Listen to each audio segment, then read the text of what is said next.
Welcome to the Lineup Live. That is 9 a.m. Eastern to 7 p.m. Eastern. I know some of you may be seeing this on YouTube because it's been like drinking from a fire hose lately. We do not stream to YouTube. We stream every day in this lineup at 11 a.m. Eastern. If you're still watching, I don't know what you're doing, but the lineup is something you can it's like watching a station. Each show rolls into the next. It's all free from 9 a.m. to 7 p.m., ending with Nick DiPaolo. And I just issue a warning that one of these things is not like the others, in the best way.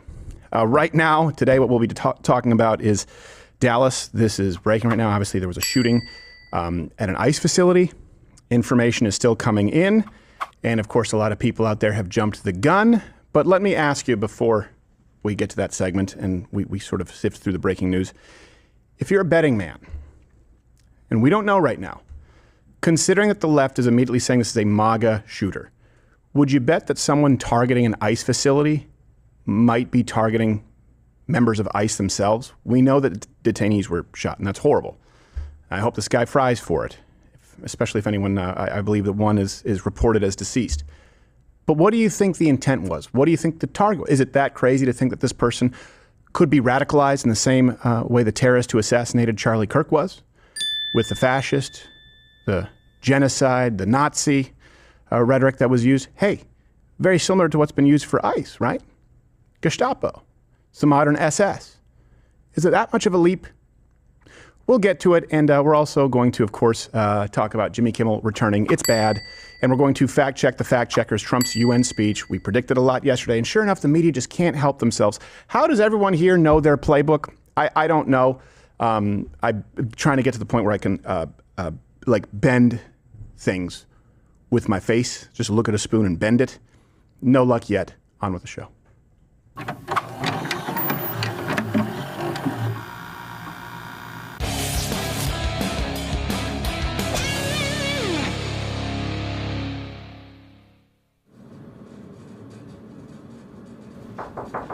Oh, come in. Oh, Steven, come in. Is it a bad time? No, anytime's a good time. Hi, Gerald. Nice. Hey. Oh, there's four of you. How can I help you today?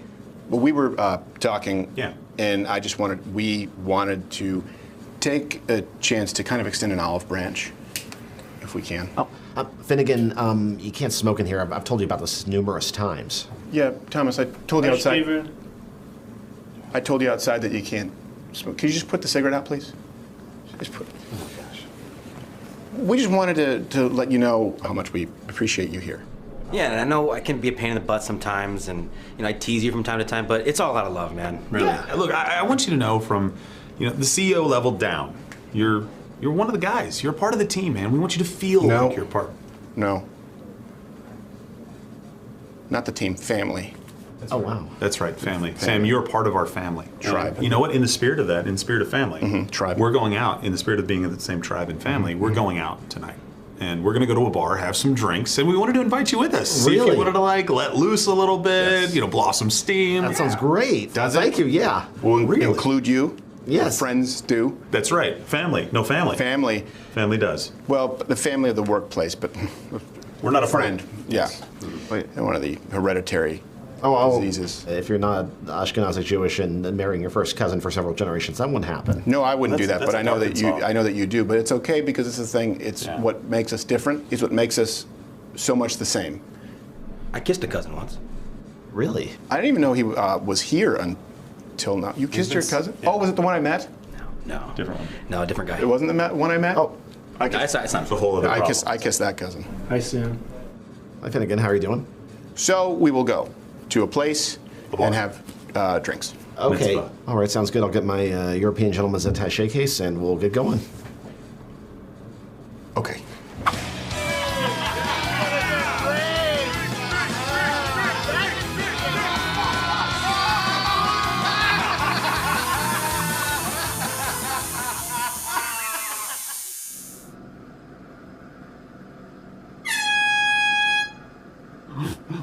What?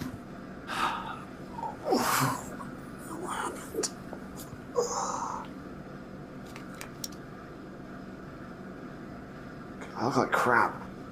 Why does my back hurt?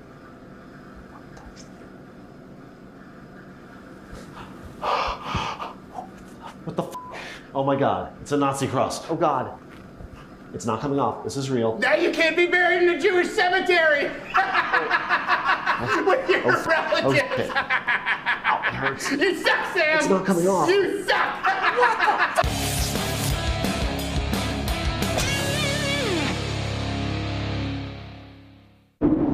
Click Rumble Premium and join now for $99 annually or $9.99 a month to get the entirely ad-free experience and an ever-expanding roster of content, creators, and free speech.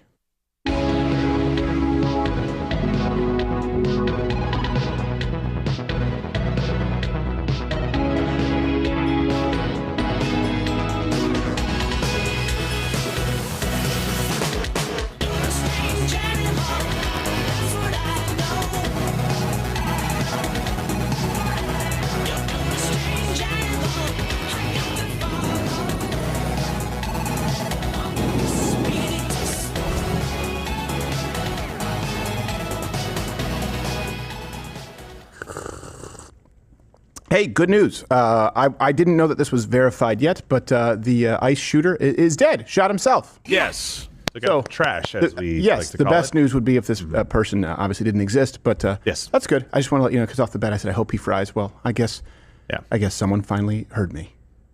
I mean, sort of. Yeah. Yeah. He's dead. That's a good Yes. thing. Yeah. Let me know if you have a problem. I know some Christians will be like, that you shouldn't celebrate death. Well, I do. So, but we have a lot to get to today. Captain Morgan, CEO, how are you? I'm good. How are you? You know the answer to that. I do. Yeah, it's about 72 hours. And is this real life? You've had no sleep. What is going on? It's a weird, I don't know. I think there's something, a full moon, something like that. Something with silver. It's got to be a drug that helps us. I don't know, but I know I love this guy. Brings a smile on my face, especially with the creepy, if lovable stash. Friday, Saturday, September 26th and 27th. He's going to be at Cap City Comedy Club in Austin, Texas. Guys, you went out and made it known with Nick DiPaolo this last week. It's been sold out crowds. Show the rest of this country that you guys are not afraid and support your own Josh Firestein. Yes, come out. Premium tickets are almost sold out. Okay. There's like 2 left or whatever. So Very nice. Some general admission tickets. Give me some barbecue recommendations. Yeah? You know, I'm going to get down on some brisket. Yeah, well, the problem is every hipster is going to tell you, no, you have to go to this place where you wait 14 hours I for love smoked that. turkey. Send them all to me. I'll go to all of them. Okay, Well, and listen, we'll be back listen. at work in Monday. I just a word of advice: if you go to one of these shows and you see any of our crew there, don't follow them into the bathroom to say hi. Dude, I had someone try to take a there picture. There were 6 people that followed in Billy. Well, it the wasn't. bathroom. It wasn't because of his fame. It was because of his I know, but- blessings. You know what I mean? Yes. His gift from God. His When gift to sell cheap drugs in the bathroom. Yes. Yes. Don't try to shake someone's hand while they're peeing. It's awkward. The first time I met, first time I met Josh in Spokane, Washington, a guy literally tried to take a picture while I was in the stall. And that's how Steven knew we were going to get along. Yes. The intent was there. That's how I met your mother. He just father. loved me. I felt wanted. It's nice to feel wanted. Hey, speaking of wanted, meet Alexis. This is a girl from Miami, and she has a job. She teaches you how to successfully leverage your feminine gifts in remote sales. If you're saying to yourself, that sounds like complete horse crap, you are correct. But here's how she spends about $22,000 a month and is everything wrong with this generation's version of femininity. Here's what I spend being a girl living in Miami. My rent is $13,000, but my man pays for it, so it's free. So you don't spend it. 3 gym memberships. I don't know why, but my man pays for 2 of them. The other one is $200 a month for my Pilates classes, which I always schedule and forget to show up to. Obviously, body contouring because we need to be invisible, and that's about $800 a month. I take peptides and supplements, and that's around $833 a month. And you're not a girl living in Miami if you don't take hot girl walks, which is free. I mean, where's a unless hot girl? I stop to get like a matcha or coffee, which is always. So that ends up being $300 a month. And then obviously food, because even though we always serve, we still have to eat, but that's $2,000 a month because I go through a meal prep service. I get my nails done at least twice a month, which is $300. I recommend buying ClassPass because you get really good deals on there. My Clearly you shopping care about a budget good is bargain. $5,000 a month when my man is being cheap, but it's whatever. I usually end up spending more. Hair and makeup for date nights, that's usually around $200 a month. There's 2 of her And feminine then gifts that were lastly, given to her by a bottle service, doctor. But Yes. I just pay with my face card. And that's how much it costs being a girl living in Miami. If you're looking to move here, please let me know. I would love to be your guide. Yeah, she'd love to be your guide. I'm sure she's very relatable. Like, there's so much to do for $13,000 a month if you're a glorified live-in whore. Well, 22. 13 was just the rental. Yeah. Or apartment. Yeah. This is everything that none of the rest of America wants. Can we chop Miami off and send it off into the ocean like Yosemite? Well, there are a lot of good qualities about Miami, but she is not amongst those. them. I'm a free enterpriser, right? I'm a right-winger capitalist, but this is where the socialists say, see, we have a point. And I go, I don't have much to argue with on Yeah, this. it's I'm sure this will work really well for her because everyone wants to see a 50-year-old, 60-year-old live-in whore. But talk about coincidences. Isn't that what Alice was? In a manner of speaking, yeah. No, you're thinking of Arnold's maid, the ugliest lady ever, who gave birth to a son who looked exactly like Arnold, and for 16 years he played it off like, I've never seen him before in my life. It wasn't me. And the kid's like, oh, I don't know if people say we look alike. It's crazy. So it's a little different for guys, actually, because this is kind of a coincidence. Nick, you know him as Applejack, just posted something very similar last week. Yeah. Here's what I spend every month as a guy. Here's where I live. I rent this room for $300 a month. Hey there, can I get a bag of burgers with cheese? I spend around $2,000 a month on food, and that's because someone else preps my meals for me.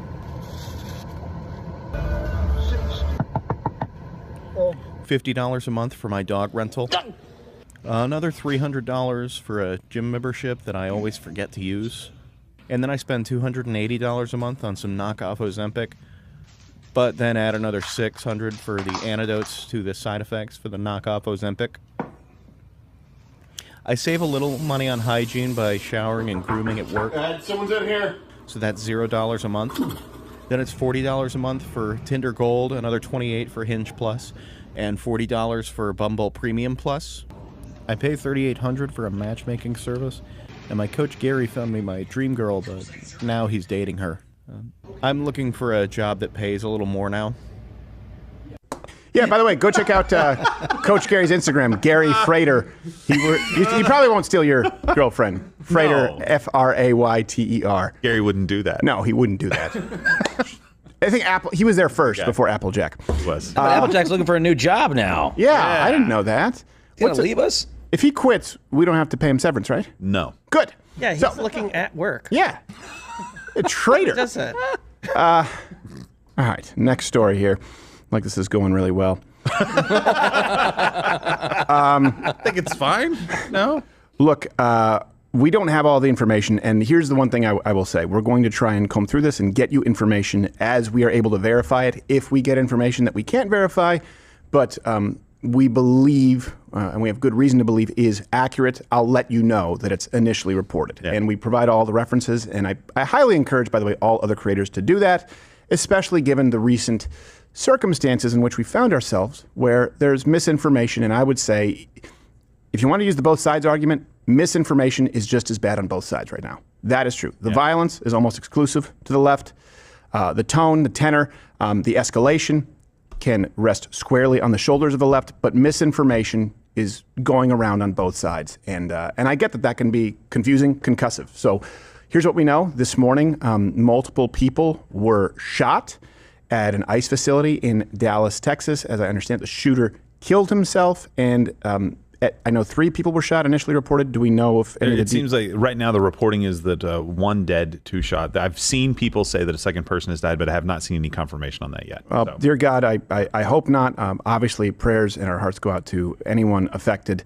I hope you guys understand that immigration policy and deportation is very different from murder. I know the left will try and draw some kind of equivalency. No one is advocating that, and let it be known in the comments section. Show that you're better than the left, more than half of the left, in gleefully celebrating the assassination of Charlie Kirk. Hit that comment button, Toolman. I want the world to see you guys for who you really are so they can't try and use this in the future. But they will falsely anyway. Here's a news update from, I believe, an affiliate.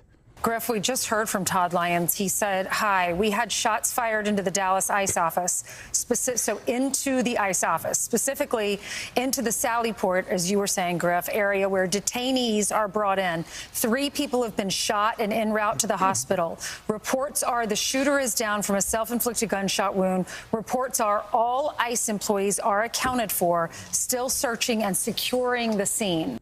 And again, I asked you, we don't know. If you have to bet your bottom dollar, your life depends on it.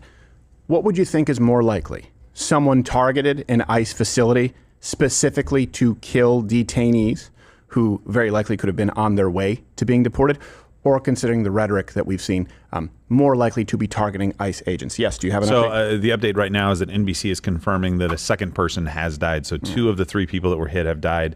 And it does look like they were detainees, not any of the ICE people that was said in that clip originally. So it looks like detainees were hit. So we're not sure if they were targeted.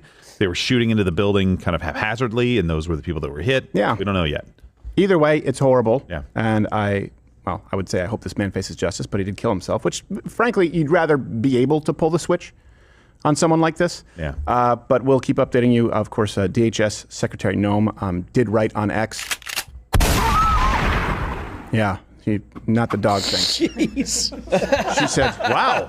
That didn't sound like a dog, Billy. That's the problem. It was supposed to be a I thought that's what she wrote. I was like, how do you spell that? Yeah, well, I don't know. She AIs it in through text to speech to text. Man. She wrote, there was a shooting this morning at the Dallas ICE Gov field office. Details are still emerging, but we can confirm that there were multiple injuries, fatalities. The shooter is deceased by a self-inflicted gunshot wound. And it looks like they're going to be delivering an update that we are seeing right now in the news. Yeah. So, let's kind of walk us back through how we got here, though, and the reason why, if I were to go on a hunch, and it could go either way, to be clear. But this is not the first time that we've seen ICE facilities be targeted violently or simply illegally, as we saw with Antifa yesterday, and they've been declared a terrorist organization. July 11th, there are people charged with trying to ambush. It was an attempted ambush at an ICE facility in Alvarado, Texas. And I don't believe that has been registered anywhere as leftist political violence up to this point. Some of the charts only go to the year 2025. Yes, Noodles. Just want to recognize that's in July 11 we're charged, not on July 11th. Oh, I'm sorry. In July 11 we're charged. I have it written down as July 11th. Admonish me, guys. I deserve it. Not me. I deserve it, if only for being me today. Admonish. And is it a leap to think that people, considering we have seen attacks on ICE, and we have seen the radicalization, and by that I just mean the leftist indoctrination. It's not radicalization. I don't think it's radicalization when President Biden says not allowing your child to take puberty blockers is a great evil. I don't think it's, how do you say it's radicalization when it's the presidential candidate, at that point the former vice president sitting as president, and then the vice president, Kamala Harris, who supported paying for transgender inmate sex change operations. Radicalizing usually means someone goes down a rabbit hole, an echo chamber, and they sort of get absorbed into the fringe. Can that argument be made? Is it fringe when the president and vice president, the candidates of that political party, are espousing that? I don't think it's radicalizing. I think it's simply indoctrinating. Yeah, radicals are outsiders. Yeah. That's what they say. Oh, you're radical left, you're radical right, you're radical something. Right. Yeah, I don't think... if it's mainstream, it's not radical. I guess when people say, how do these leftists get radicalized? Well, I don't know. Did they go to university? Because they would be hearing in every class that right-wingers want to genocide trans people. They would be hearing in every class that ICE is the modern-day Gestapo. They would be hearing in every class that silence is violence. I don't think that's radicalization when you are a forced pupil. You have to sit and listen to this. So the radicalizing of the left takes place in college, takes place on mainstream media, takes place in all of our institutions. And when they say radicalized right, what they actually mean is a fringe person who's picked up a point of view somewhere in the dark web. It's not the same thing. And let's get back to, is it a logical leap to say, hey, maybe someone could have been indoctrinated to believe that ICE is the modern day Gestapo? Where would they have gotten that? Donald Trump's modern day Gestapo is scooping folks up off the streets. They're in unmarked vans wearing masks, being shipped off to foreign torture dungeons. Masked agents of the state in unmarked vehicles are terrorizing communities. They are disappearing people. They are targeting the political opponents of the president. They are partnering with Trump's donors, Silicon Valley oligarchs, for a sinister and deeply un-American agenda. Masked men jumping out of unmarked cars, people disappearing, no due process. No oversight, zero accountability happening in the United States of America today. People ask, well, is authoritarianism, you're being hyperbolic? We're being hyperbolic. If anyone's breaking the law in this situation, it's not members of Congress, it's the Department of Homeland Security. It's people like Tom Homan and Secretary Kristi Noem. We don't live in a radicalizing, country, I guess, the authoritarian figureheads of the country party, where we have secret police who are masked, who are intimidating, who are scaring people. Needle dick. That's the stuff of authoritarian states. Every single ICE agent who's engaged in this aggressive overreach and are trying to hide their identities from the American people will be unsuccessful in doing that. This is America. Yeah, I wonder where someone could have been radicalized to think that ICE is Gestapo or aggressive or violent. Oh, that's right. They said it directly. Right now, there's an update. Mayor Eric Johnson of Dallas. Let's go to it really quickly. We're a country and a city that needs prayer. So I'm going to ask you all to join me also in praying for this city, that we can come together at a time like this, and that we can be there for one another the way we always have in times like this. Does that include ICE? Support one another, help us all get through this very difficult time, not just in our city, but in our country. And that's why I'd ask you to pray for our nation. There's a lot going on right now in our country. A lot of it's confusing. It's a scary time. I've got children. I've got 3 young children. And I'm here to tell you that it is challenging to explain to them what's going on in our country right now. But I said before, and I'll say it again, I believe in the power of prayer to change things. And it can change the hearts of people. It can change this country. It can change the city. So please pray for everyone. That's a stark contrast to the condemnation of prayers. So I also want to say that's a good start. To the Dallas Police Department, and say thank you to the Dallas Sheriff's Department, Dallas County Sheriff's Department, Texas Department of Public Safety, and all of our various federal law enforcement partners who acted so quickly today to make sure that today's tragedy wasn't worse than what it was.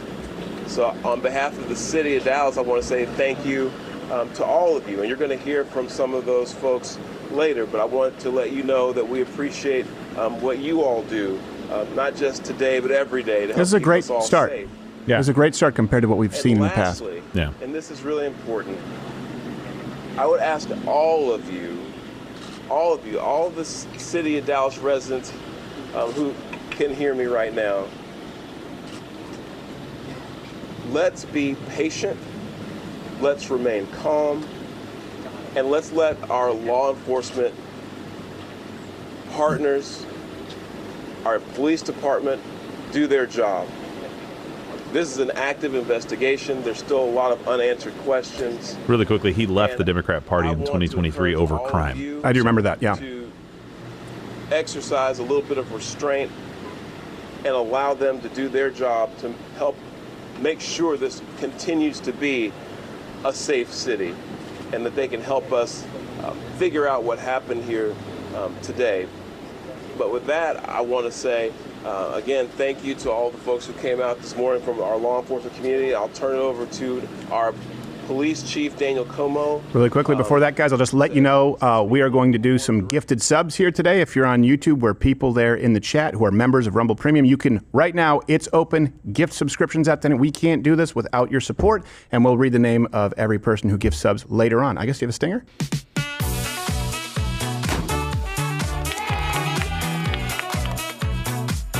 In retrospect, that stinger didn't strike the right tone. Yeah, it's odd timing to say the least. Go to the police. Go to the police chief. I apologize. DPD was able to locate the shooter who was deceased. We're going to be working this investigation shoulder to shoulder with our federal partners. Kind of looks like Vampire Ben Carson. And right now, I'm going to introduce you to the SAC and the way he talks. Dallas Field Division, FBI that goatee is Blade very Carson. clean. Blade Carson. Yeah, good morning. My name's Joe Rothrock. I'm the special agent in charge of the Dallas FBI field office. I want to first start by thanking our partners in local law enforcement, specifically the Dallas Police Department, for their quick and timely response. I can confirm at this time that the FBI is investigating this incident as an act of targeted violence. It is unfortunately just the most recent example we've seen of targeted violence, to include here in North Texas, where back on July 4th, we saw a coordinated attack carried out against an immigration detention center in Alvarado, Texas. There was also a bomb threat at this facility in August. Early evidence that we've seen from rounds that were found near the suspected shooter contain messages that are anti-ICE in nature. Jesus. Again, this is just the most recent example Ban of this Dremels. type of attack. This will be a whole of government response. There will be no resource. So, guys, I hate to do this to Mission Control because we've put together a great show and a lot of work, and I know everyone here is spread thin. Can you pull some of the most prominent leftist either clips or posts on X that were saying this was a MAGA shooter? You know, a repeat of Jimmy Kimmel, because I was seeing that all morning. And it doesn't mean this is 100% confirmed. Immediately. I hope you guys see, I tried to say, we don't know. It could go either way, but it's my hunch. And we actually had a segment prepared to make the case. Well, we don't need to now because this seems to be confirmed. Let's listen and continue. Again, any piece of information. Bet you this never would have been listed as political violence from the left by Cato or by The Economist or the prosecution project before you put eyes on it. Now they'll have to include it.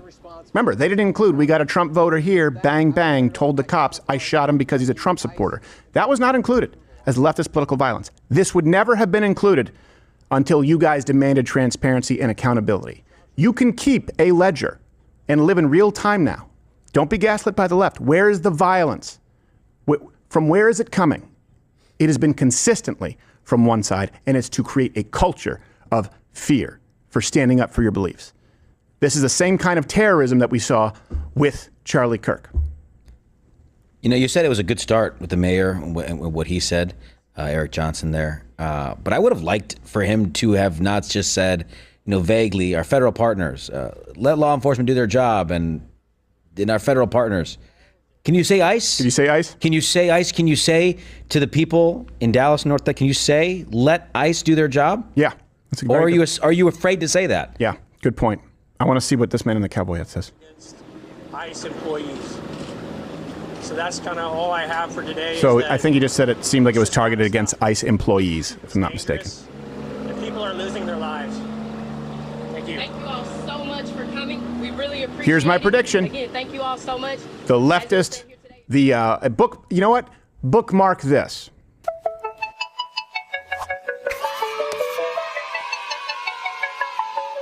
Yeah, not only would this not, but here's my other prediction.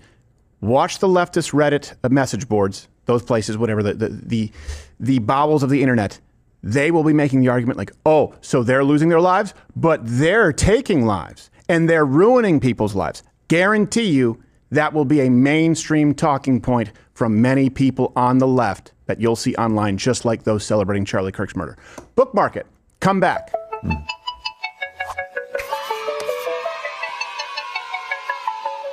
It'd be interesting to see if, like you said, they won't bookmark it as violence from the left, but who they killed is not ICE agents. Well, that was the first bookmark before we started the show, but now I'm saying bookmark in addition. They will say ICE was taking lives. You were about to say...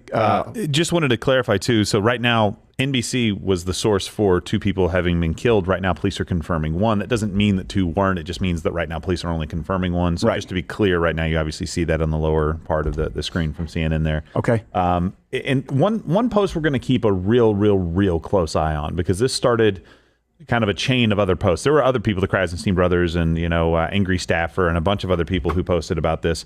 But before we get to those, I really just want to go to the tweet the post by J.D. Vance, and it's under the Peter Twinklage. I'm just going to read it from there. So the obsessive attack on law enforcement, particularly ICE, must stop. I'm praying for everyone hurt in this attack and for their families.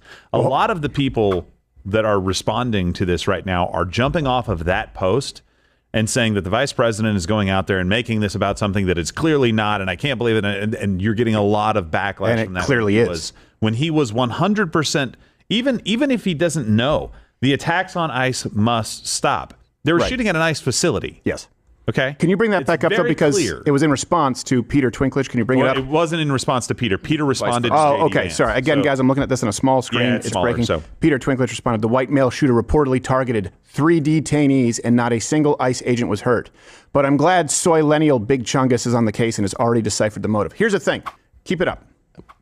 Keep it up. reportedly targeted 3 detainees. Let me ask you this. On what is he basing that? Reportedly targeted. In other words, he is, in fact, describing a motive. Reportedly targeted. Targeted means hunting. Like Charlie Kirk, like yours truly, like Tim Pool, like Patrick Bet. People have been coming out of the woodwork saying, yeah, we've been dealing with this. We've been swatted. People have been trying to take our lives. Yeah, we had to deal with an acid milkshake or concrete, and people fight Molotov cocktails. We are being hunted. And that right there is saying targeted detainees. Well, on what is Peter Twinklage basing that? This is the gaslighting. They just tell you the opposite of the truth. J.D. Vance is lying. I know that it's reported they targeted detainees. Well, you're giving a motive. What's that based on? Also, J.D. Vance, as a general rule, doesn't tend to go off half-cocked unless he has some information.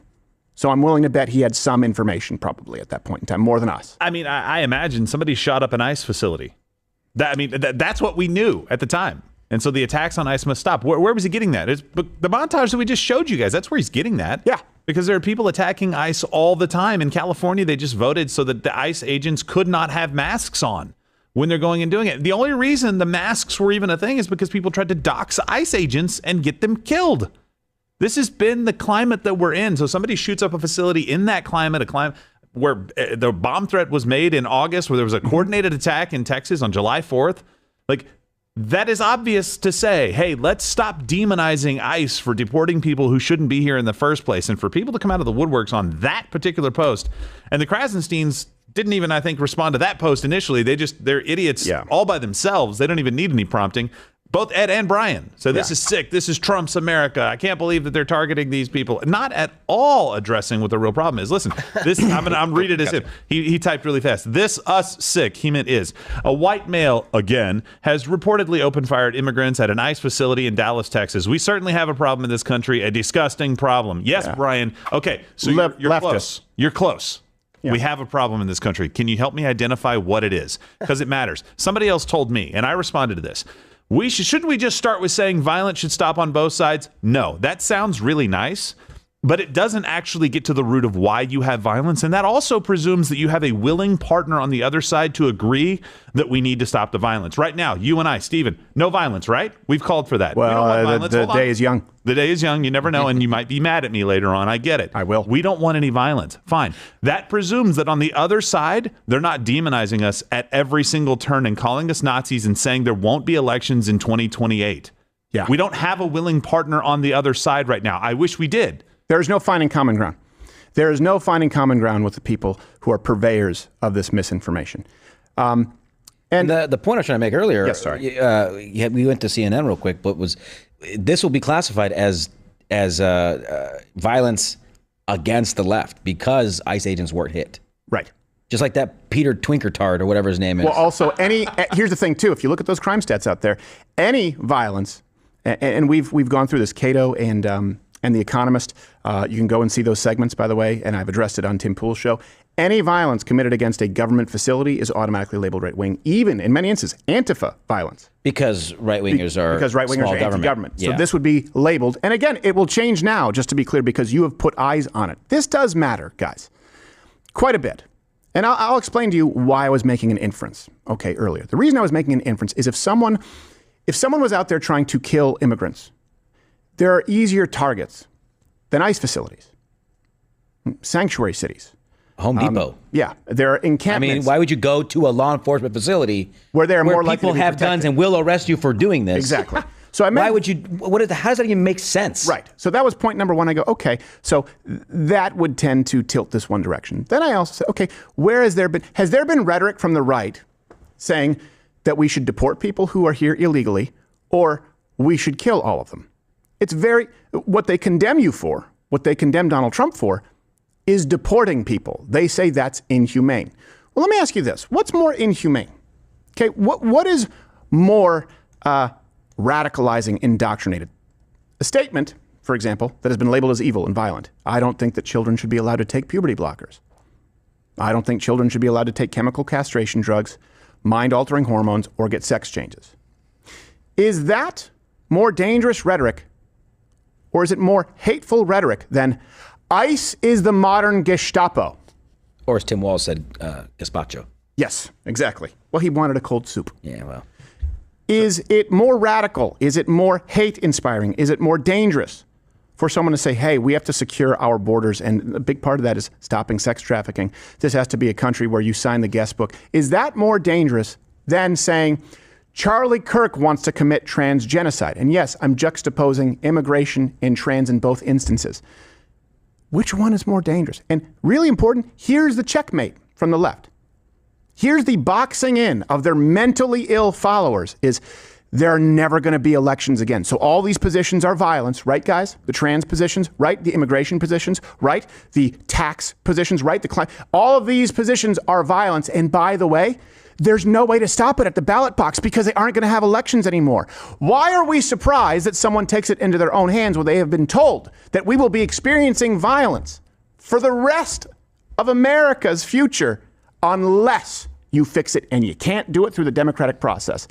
Of course, one other thing before you go, Gerald. Here's why this is so important too on the crime statistics. The left is violent. Change my mind, to be clear.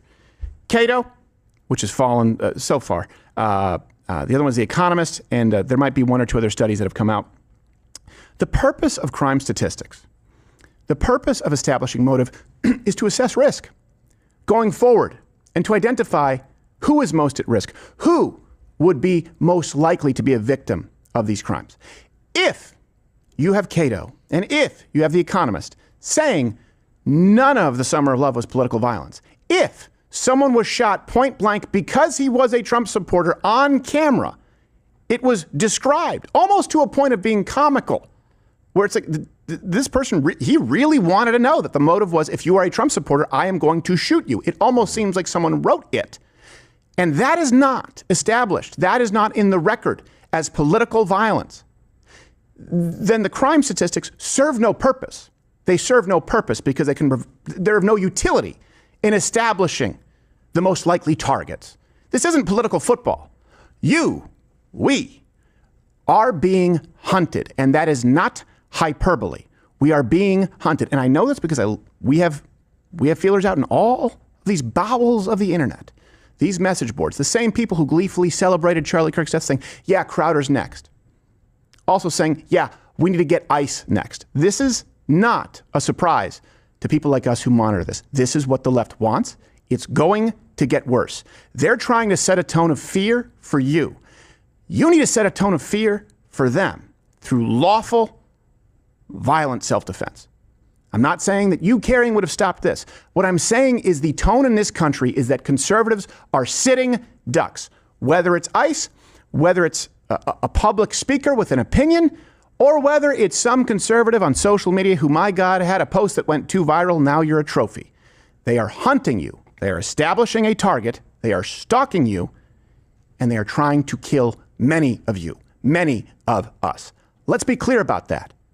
Gerald, yes. So really quickly, just on The Economist, they're actually just parroting other research, right? So they're basically giving their credence to it from the prosecution project, just so people know that this is not just The Economist problem. They're just putting stuff out there like, hey, see the research? Yeah. Here's what I really wanted to get to. Kash Patel just put out a post from the FBI with images of the rounds. You see that right now on the screen, also on CNN. They said that the investigation is ongoing. But that obviously you can see that this is anti-ICE rhetoric. I can't see what it says. It says anti-ICE on the bottom of it. That's the first one. It said the more updates are happening. I'll read from his post here. These despicable, politically motivated attacks against law enforcement are not a one-off. We are only miles from Prairieland, Texas, where just 2 months ago, an individual ambushed a separate ICE facility targeting their officers. It has to end. FBI and our partners will lead these investigative efforts to see to it that those who target our law enforcement are pursued and brought to the fullest extent of justice. This has been happening at other places within the state of Texas, not just randomly trying to figure out, maybe could we possibly discern or divine the motive of somebody who is anti-ICE right now, taking shots at them. And this very clearly seems like not just, and people have said this, maybe a copycat of Charlie Kirk with some of the messaging on there, but also the shooter in Minneapolis. Sending messages, like leaving behind these kinds of things. It's not that you are just radicalizing people. It is that the mainstream candidates, political office holders, the president previously of the United States has said that the greatest threat to the United States is MAGA. Yeah. Well, let me tell you something. With a background of red. So this is going to get worse, and let me tell you exactly why. And sorry, I'm just kind of abandoning a lot of stuff that we had, some really fun things for the show today. We'll have it tomorrow. Yeah, we'll have some of it tomorrow, the Tylenol stuff. We'll still get to some of it. Just in the last week, okay, we had, obviously have this right now, this ICE shooting. The shooter at the ABC affiliate, right? Kimmel was a leftist. Obviously, Charlie Kirk. There have been several others. And if you want to play the game that the left does, willing to bet that the mentally ill person who stabbed Zarutska, we have not forgotten about you, family of yet another martyr to. It's a sacrifice, I should say, not a martyr, a sacrifice at the altar of leftist crime policy. So if you want to classify it as political violence, well, maybe at that point you could classify it as violence really at the hands of the judges who let this person out 14 times. Some good news there. I don't know if it passed or not. I read it quickly this morning, but I believe it's North Carolina, South Carolina, whatever it is. They just passed new legislation, or they're putting it through to end cashless bail. Good. So I don't know if it passed or not. We'll probably get an update. But good. It only took many lives and bloodshed. And who could have seen it coming? Here's the thing. I don't think there's an off-ramp. Here's why I think it's going to get worse. And I know their hands are going up here like it's a kindergarten classroom because we have updates, but I do want to get to you. Noodles, love you. We're good. I said this, the only acceptable response after Charlie Kirk would have been if the left said, okay, all right, look. We went too far with the Nazi, the fascist, saying he was a transgenocidist, whatever term they use. We went too far with the racism, the sexism, saying that they want to do away with democracy. We understand that we box people in, and we have really escalated this. We're sorry. We need to do better. And called on their constituents. If the leadership had called on the constituents of the left, said, guys, tone it down. Because, of course, this side now is pretty upset. Of course, those on the right are upset because they're being targeted. That would have been the only acceptable response. Instead, what kind of a message do you think it sends when you look at the YouGov polls and the same kind of polls after the attempted assassination of Donald Trump, where a majority of Democrats, a majority of self-professed liberals believe that political violence is somewhat acceptable to completely acceptable. Only 38% said completely unacceptable compared to about 80% of Republicans. What kind of a message do you think it sends when instead of taking accountability, left, all of you, instead of taking accountability and saying it's incumbent upon us to undo what we have done, every single vigil, memorial, any event honoring Charlie Kirk was met with protests or spitting or desecrating. What kind of a message do you think that sends? Yeah, this is how it's going to go. And when that happens, that response has, of course, inspired and galvanized more people. It is going to get worse unless something happens from the federal government at this point. You are one successful social media post away. You are one viral video away. You are one effective campaign run away from being hunted as well. I don't know that there's an off-ramp from this because the left doesn't seem to want to take it, and it requires them to act first. And every chance at bat, they've decided, nope, they're going to make it a both sides thing. Yeah. I don't know. You guys can comment. I don't know that there's coming back from this unless the left, and I don't think they're going to do it. And so that's why I'm advocating that you defend yourself and make sure that the tone changes in this country where we have people standing up and at least immediately helping Zarutska, ideally blowing that guy away to Carlos Brown Jr. Yeah. Where we have people at any, we should have had people at any, prove me wrong, at any public event from any conservative speaker where if someone acts up and someone winds up to whip something, they are met with a hail of fists. I mean, where security is told, you err on the side of strong arming them, stiff arming them out. No more peaceful will treat you like children because you get mad and say we're infantilizing you. Well, then let's treat the left like the criminals they are, like you would in any other scenario if you had to defend life and limb. I know it wouldn't have stopped this. The tone in this country needs to change. The left needs to be afraid to show up and to mess with you and to be violent, because I am telling you this. We're in all of their message boards, all of their forms, all of their channels. They do not fear consequences right now. They think you're a freebie, you're a sitting duck. That has to change.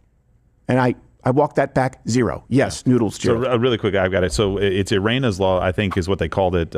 Josh, they passed that to end cashless bail. So good job there. I mean, that's great news. Hopefully that can prevent some of these future tragedies. Keep somebody off the streets for a little bit. Yeah. So what I want to look at too, and maybe social team, if you guys can maybe follow me on this a little bit, I want to catalog everybody who is putting out this kind of a post and give them the opportunity, call them out, tag them in a post. Maybe do a collage or something like that. Hey, here's an opportunity for you to take this and walk this back. John Favreau is one of those guys right now. So I want you to just scroll up a little bit. To be clear, John Favreau, the influencer, not the director. Not the director. That's true. So do me not Happy Hogan. Pull that up and scroll down really quickly. Hold on. Scroll down to just a little bit more. So that's the J.D. Vance post that we put out. I want to read the community note. So scroll down a little bit more right there. According to an ICE spokesperson, the 3 individuals shot were ICE detainees, leaving 2 individuals dead and 1 injured.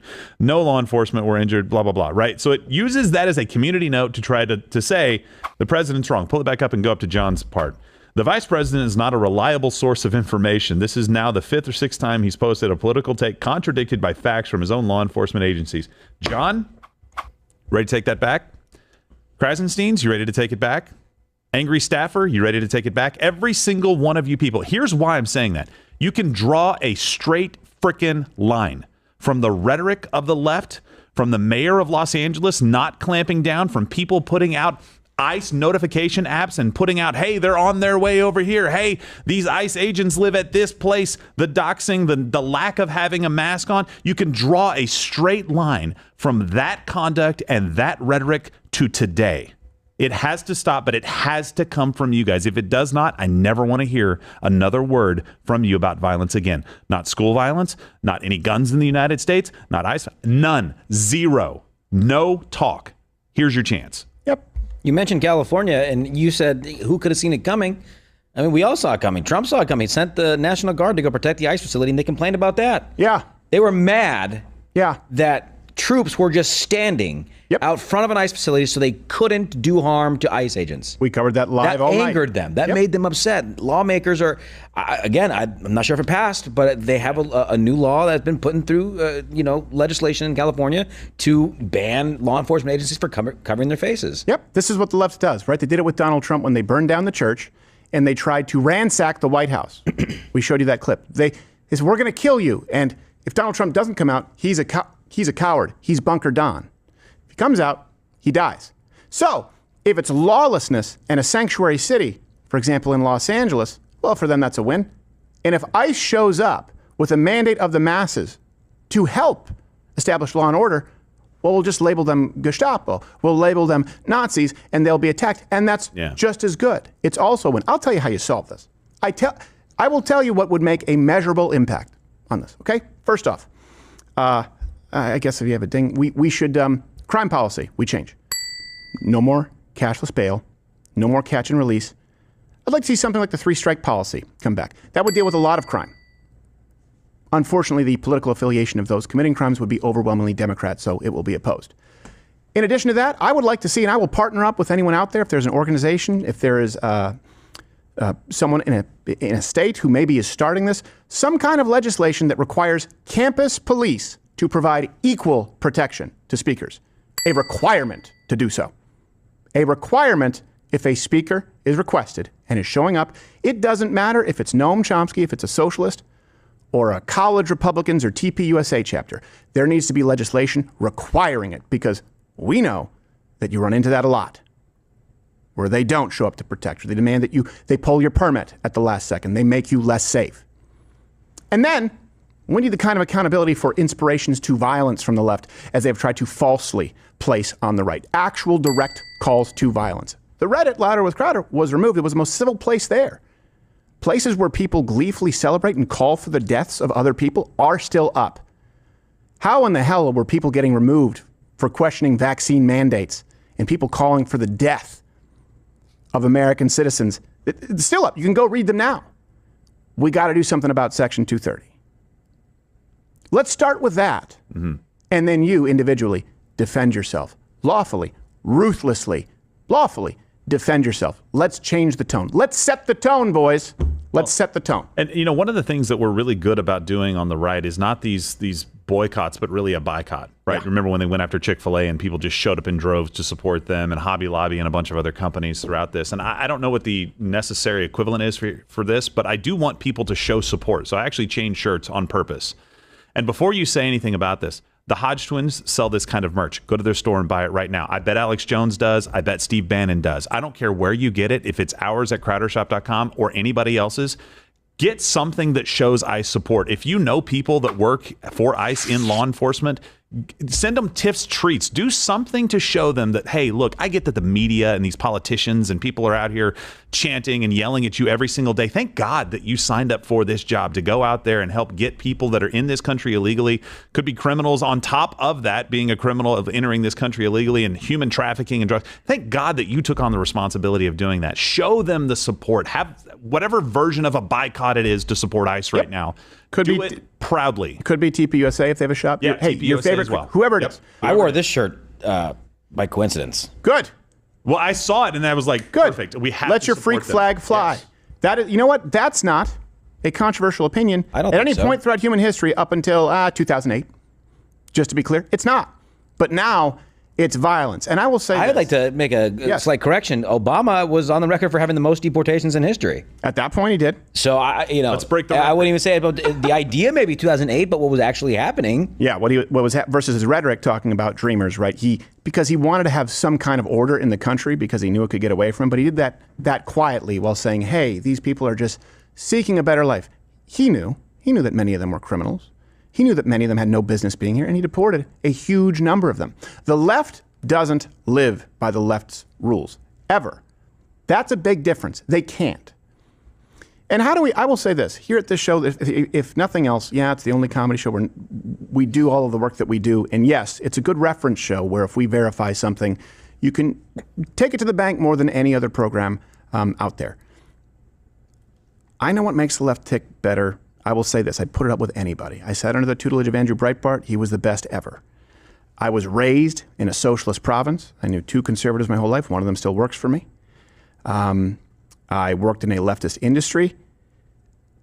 When I make this prediction, like I did right now, I don't make one unless I know that I'm right. I'm telling you how this is going to go. And I'm saying it as a warning.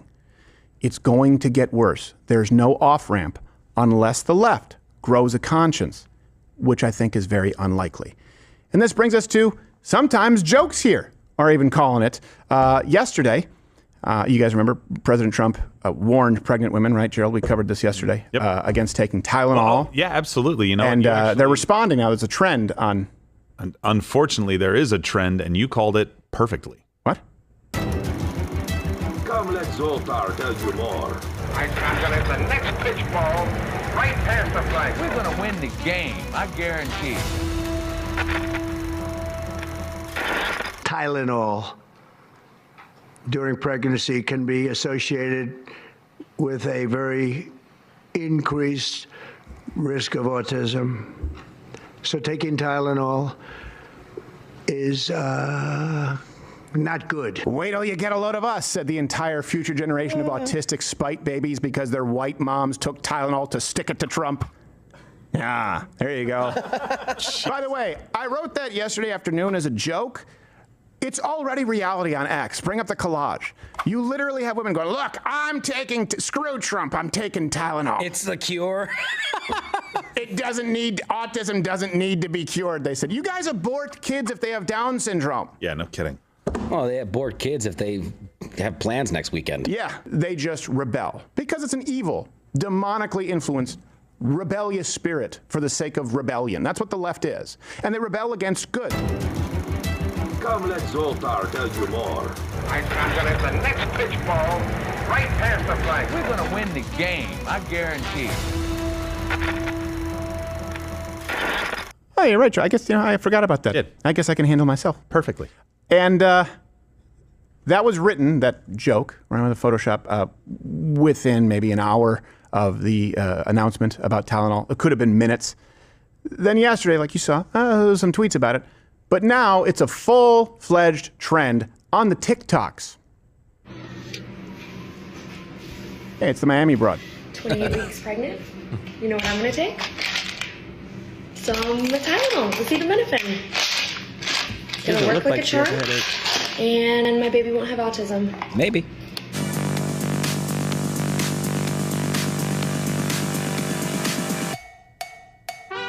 Oh, they technoed Ring of Fire. Can you piss off enough? I don't even think that's Tylenol. You can show the label. It's Little House on the Bitchy. It's her civic duty. About to take Tylenol for my headache while pregnant because I don't take my medical advice from a man who doesn't have a degree in science, healthcare, or medicine, and who had a parasitic brain infection. Aren't we supposed to not be ableist? Yeah. Like, what's the policy on parasites? I don't think there's parasitic. What's the medicine she could take for her face? Yeah, I don't know. I think it would. She might need to see that Miami broad. Well, to be invisible. Yeah, to use her feminine gifts. I'm so glad to hear, though, that her headache is so minor that she has time to take out her phone and record a video. Right. And because you're only supposed to take anything in pregnancy, and this has been common knowledge for a very miraculously long time, Tylenol, unless you have a very severe problem. Yes. One take. Yeah. One take. You think they all got it in one take? Yeah, it's a very Or do you think they point. were popping so many acetaminophen? I don't know. One can hope. But here's what I will say. I don't even know if that last lady was pregnant. You know who else said this? That's fair. You know who else said this? Tylenol. What? In 2017, here's their post on X. We actually don't recommend using any of our products while pregnant. Thank you for taking the time to voice your concerns today in 2017, guys. Well. How do you have a conversation with these people? You don't. You don't. I'm sorry. You don't. People who are going to create a spite retard anti-Trump baby? At what point do we say, look, like, the level of evil, is there going to be another flood, God? Like, come on. Time soon. And what do you think, question two, what's been the dumbest way that the left has tried to own Trump? You can comment below. Toilets. Oh, yeah, that's right. They were licking Definitely toilets. licking toilets. Yeah, I mean, and you still don't know why. But. And if you haven't yet, download the Rumble app. By the way, follow me there. That's the best way to stay in touch. I don't know. We're probably obviously still not on YouTube, but I don't know. Here's the thing. Once these Tylenol babies grow up, and it's not their fault, that's what's sad. Mm-hmm. Once the Tylenol babies grow up, who knows what they'll be capable of.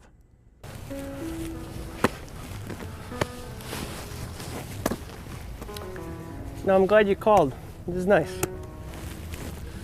Yeah, I am too. I really miss this. Hey, Dad.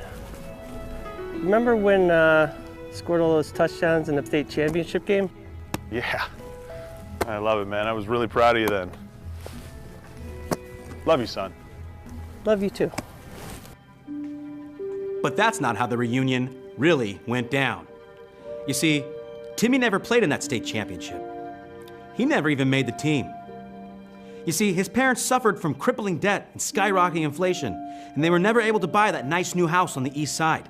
Their debt led to marital stress, culminating in a messy divorce, leaving Timmy to raise himself while Mom was working 3 jobs. Let's see how the reunion actually went down. Give me your phone and your wallet, old man. I don't have anything on me, man. Hurry up! Timmy? Is that you? Dad? Tim, I've missed you so much. It's been 15 years. I've missed you too. Now give me your money. Don't let this happen to your family. Call American Financing. American Financing is helping homeowners save an average of $800 a month. And there are no upfront fees to say how much you can save. And if you sign up today, you may even delay 2 mortgage payments. Call 1-800-974-6500 today. Or go to AmericanFinancing.net/Crowder. NMLS 182334. Ah, so happy. I don't know why that, the music. Doesn't seem to fit the scene. Yeah, well, this show doesn't seem to fit Earth today. We do what we can. But okay. We are who we are. And the best way, like we said, is you can click right there to join Rumble Premium. Mug Club is Rumble Premium.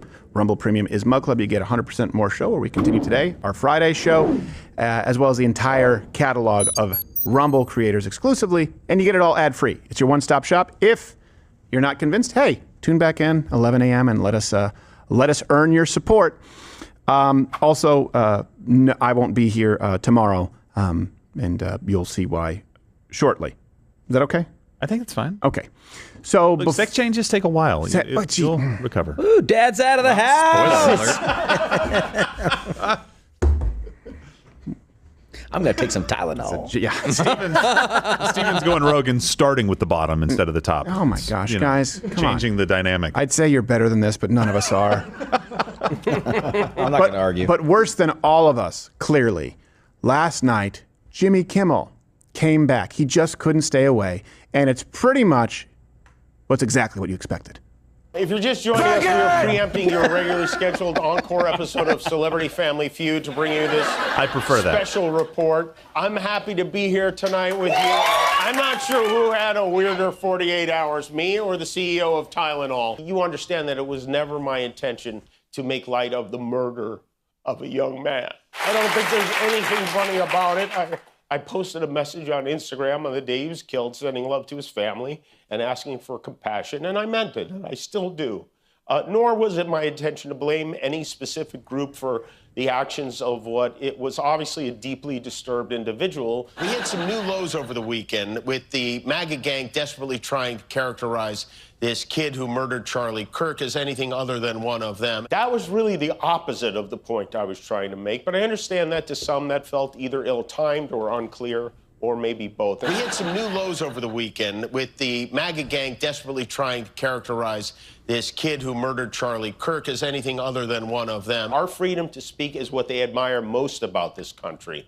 And that's something I'm embarrassed to say I took for granted until they pulled my friend Steven off the air and tried to coerce the affiliates who run our show in the cities that you live in to take my show off the air. That's not legal. That's not American. The President of the United States made it very clear he wants to see me and the hundreds of people who work here fired from our jobs. Our leader celebrates Americans come back to losing that, their Jimmy. livelihoods because he can't take a joke. On Sunday, Erica Kirk forgave the man who shot her husband.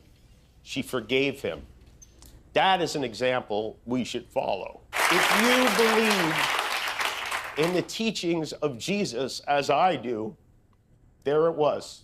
That's it. It sounds a little like threats and intimidation to me, Chairman.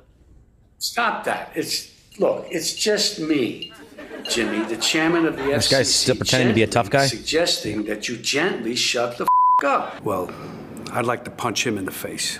Yeah, it's the FCC chairman who obviously was issuing threats, even though you're back right now. And I'll get to the numbers on this, but he talks about these people being employed. Well, do you mean you with your, was it $12, $50 million salary? I sort of, it's hard for me to decipher between the failed late night hosts who are overpaid and hemorrhage money for the network. What about the 60-something local affiliates? In many cases, very red-leaning, who don't want to air this kind of content because they know that it will kill their station. There are people who work there, numbering in the thousands. That's the reason this started.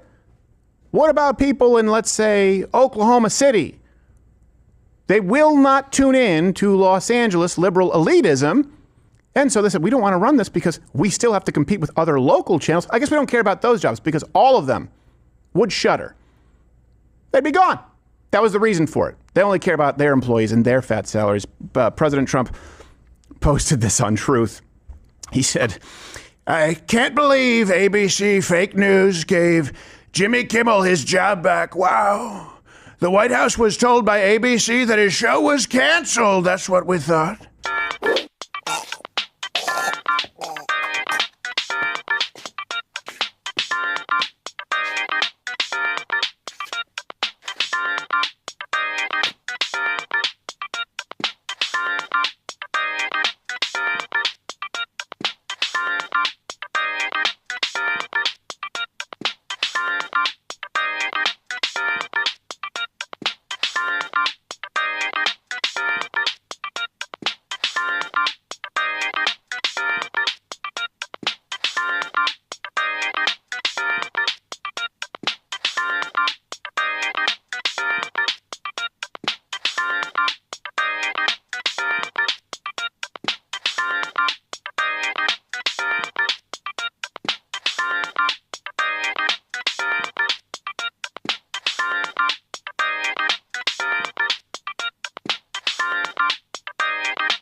something happened between then and now because his audience is gone. And his talent, quotes, was never there. It was never there. Why would they want someone back who does so poorly, who's not funny, and who puts the network in jeopardy by playing 99% positive Democrat garbage caps? He is yet another arm of the DNC, and to the best of my knowledge, that would be a major illegal campaign contribution, frankly. I think we're going to test ABC out on this. I think we'll test them. Let's see how we do. Last time I went after them, they gave me $16 million. Wow. It's a lot of dollars. This one sounds even more, frankly, lucrative. Maybe even more than 16 million, if that's possible. Wow. A true bunch of losers. Let Jimmy Kimmel rot in his bad ratings. I don't really know if that's the type of... It's not nice. Yeah, like oxygen-deprived environment for rotting. Or I guess, what is it? Which one's the vegetable drawer? Which one's humidity and the fruit one? Fruit is humidity and vegetable is dry, or is it the other way around? I put them in the same one, and that's wrong. Yes. You don't, yeah. I also, especially don't put them in with cheese. Rotting happens in, air. Yeah. So, this also matters. Again, returned, but some ABC affiliates, the ones managed by Nexstar, Sinclair, did not air the show. Was initially, before all this, right, the controversy, I believe it was 64 markets said that they weren't going to be running the show. And back to Jimmy, that's about 3,200 employees. We've done the math now. About 3,200 employees. Let me ask you, why do their jobs not matter? Do you think that a station locally running Jimmy Kimmel in that time slot, if they're running against any other station, let's just count it as 3 networks, right? That's often what you have as far as affiliates. You think they stand a chance to compete? Do you think that maybe the local affiliates know, hey, this isn't going to work with our audience? And by the way, this is at the point where this show is not acting in the public good like these networks have to when we're talking about alphabet networks and their syndicators. So their choice is bankruptcy, lose your business while Jimmy Kimmel gets a $15 million salary, whatever it is, and all of his employees. But you lose it in Poughkeepsie. You lose it in Tulsa. You lose it in Kansas City. You lose it in Temecula, California. A lot of people don't realize a lot of Republicans there. You lose it. You lose those jobs because you have to run Jimmy Kimmel, despite the fact that when you do, you post a rating of 0.0. Does Kimmel care about them? I know they don't live in Los Angeles or New York, but what about them, Jimmy? And these networks took a stand. They preempted Kimmel's return for something funnier. She killed it. She killed it. She killed the chicken? Oh, my God. Oh, my God.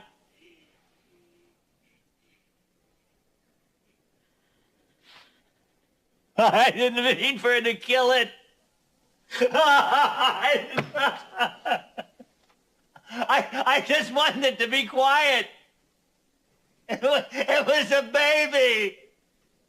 She smothered her own baby. I mean, it's borderline, but I'd say funnier than Kimmel. It's technically a comedy show. It's getting there. Yeah. Now bring out Klinger. Yeah. I really like the lower third. Yeah, thanks. Giro had to turn his head away because he still can't watch that finale. I unplugged my headphones as well, so I couldn't hear it. It's one of the funniest things ever on television. Ever done. Gerald was so traumatized and run through. He's like, what was that? Well, it's because like, that's Josh the point. goes, It's funnier than Kim. Sometimes you miss Josh, it. So Josh has a history with me on this particular clip. He's like, dude, you got to see this. I'm like, what? This is hilarious. And I had never seen that before, ever. And I'm watching it, and I'm horrified. Yeah. Because I'm like neck deep in studying like pre-World War II, what's going on and all this stuff. And all and I'm just like, I can imagine this. I was like, Josh, why would you show me that? And then I see it this morning. I'm like, Josh, I'm just not going to laugh. I'm not going to pay any attention to your... Well, I showed you because I was pitching a new open for the show. Yeah, no kidding. Where it was a mug that gets broken. Mm-hmm. See, that would be funny. Where it's like a chicken. You killed the chicken? Yeah. Back, and it's not a baby, it's a mug. But it's not funny because a baby has been killed. No one's by its saying that's mother. funny. It's funny because Alan Alda's performance was hilarious. Also, I think we know the root problem of this. I mean, things don't go well when you try to study. That's fair. Gerald. That's really the root cause of it. It is my fault. Remember the Saving Private Ryan coffee commercial where you had the mama and with the IV drip? With that. And then, I'd have been fine with that. People weren't. Oh, speaking of mama, speaking of mama, the second choice for that clip was "What's Eating Gilbert Grape?" Yeah. Oh, where he comes in from his job and he's "Mama, wake up, mama." It's so sad. Yeah, I also have a scene is so sad, not funny at all. I have a really good funny parody of Basketball Diaries. Oh, really? Yes. I would like to see it. All right, hey guys, It's gift to sub. It's time to celebrate. So many, over 73 of you did. Jeez, you got to read all of them. I have to read all of them. I'm going to start with the ones who gave a lot. 10 gifted subscriptions. Holiday Statistic. Bat Prame. Matthew Sabia. Annie M. Laguna. Yeah. Honky Tonk Hitman 01. Good. Okay. Rooster with 5.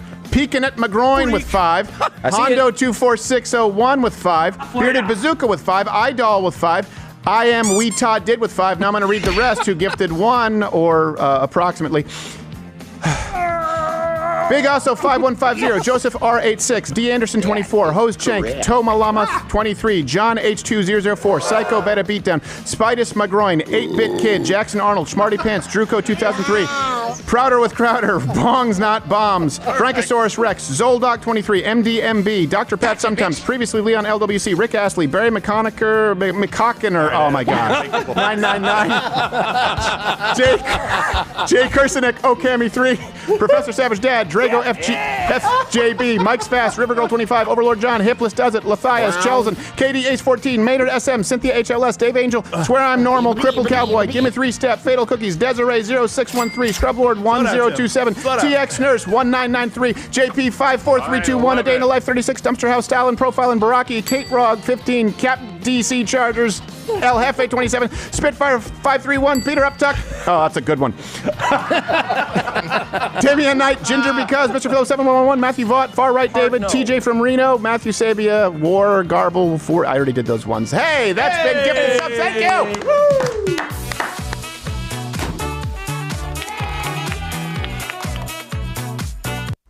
I feel like now they just want me to have to read the names. For all of you who just had a stroke or a seizure, we're sorry. Tim got a little crazy. I don't get to see it because I'm reading. That's true. Well, you're not going to want to see it. It was silly. All right. Nice job, guys. Wow. Thank you, guys. Fantastic. We really appreciate it. What was the one you liked? I already crumpled the paper. I can't go back. It was Barry McCockiner. Oh, that's a good one. It was Peter Uptuck? That was the one he loved. Yeah. I don't know that I feel like I coined Uptuck. I don't think you did. Okay, all right. It existed way prior to you. The term uptuck? Yes. Okay, all right. Never mind. What are you talking about? All right, never mind. Then I didn't. I never heard it when I said uptuck. How dare you? I dare. I often dare. One of my favorite things you did in dares stand-up. to study. One of my favorite things you did in stand-up was when you're doing an impression of, Caitlyn Jenner. That's her name. His name. You're doing a Caitlyn Jenner impression, and you're talking about Tucker Carlson. Bruce. That's her nickname. That's what that's what they call her, Tucker. That's probably why, because he tucks her up there. I tuck her. That's right. I tuck her. Yeah. I'm really feminine with my dick. Sometimes as a woman, I have to tuck my dick. Tucker. I don't remember. It's been a long time. I was saying we have other segments that we have so many. We have fact checkers, but that's a long one. Do we want to? Do we have some good chats? Do we want to take chats today? Because I know anytime there's a major news story like this, there's often a lot of questions. Yeah. And I know we also, we could. It's a short one. We could do the Pokemon one really quickly. I think that would be fitting. Okay, let's do this. Pokemon. In case you don't remember, yesterday we showed you this ad from DHS using the Pokemon theme song. Here's a shortened one, but it's a banger.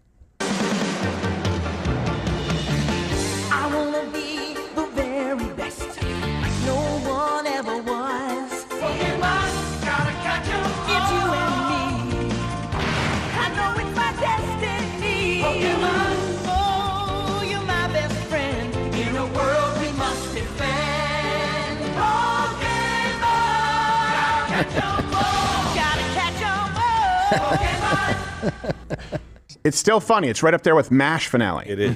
It's close. So, of course, there were cries right away for the Pokemon Company and Nintendo to sue DHS and Pokemon and Nintendo, they have yet to address it. I don't think the Japanese are getting right on that. That's a proper response. Yeah, they're usually pretty busy. Like, no time for the bullshit. Must just make more game. And eat the sushi. Sound like a good idea.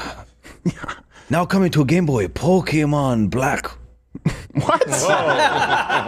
Wait. Huh? Pokemon. They had.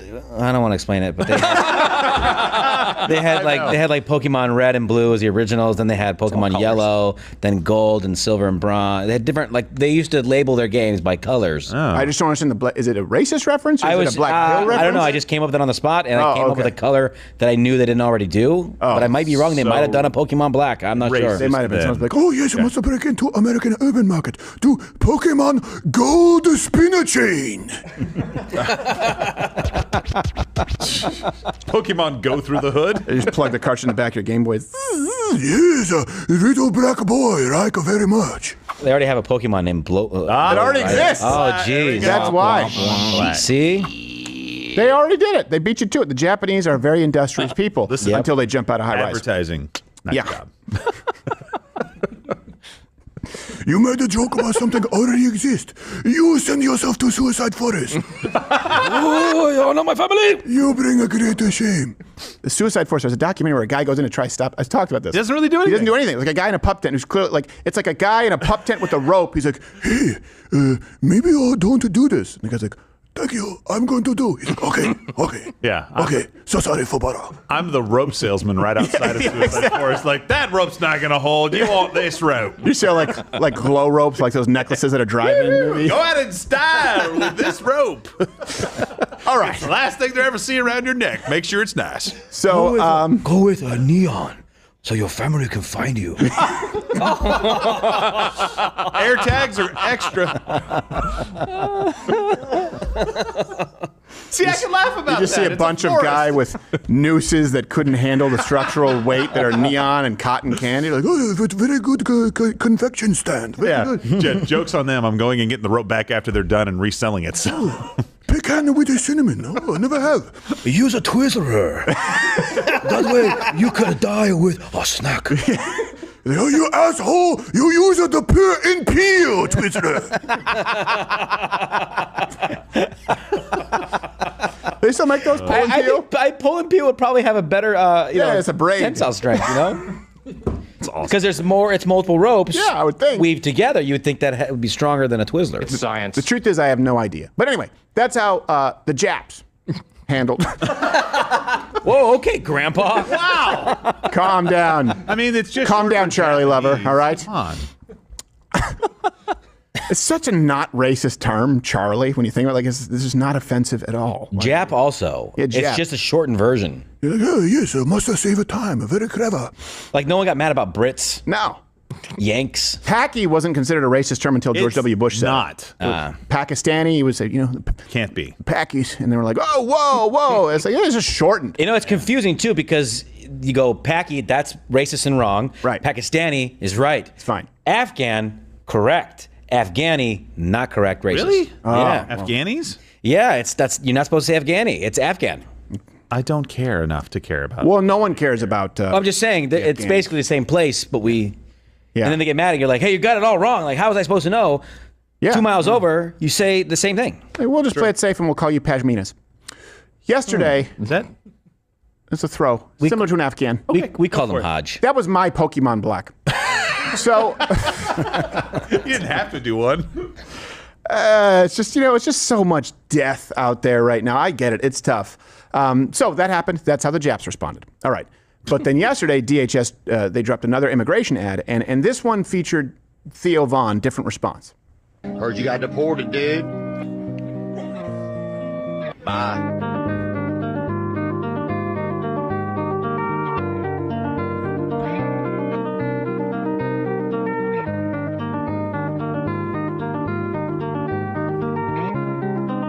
They simply stopped coming. They're not coming anymore. We're getting a lot of credit, but they're not coming anymore.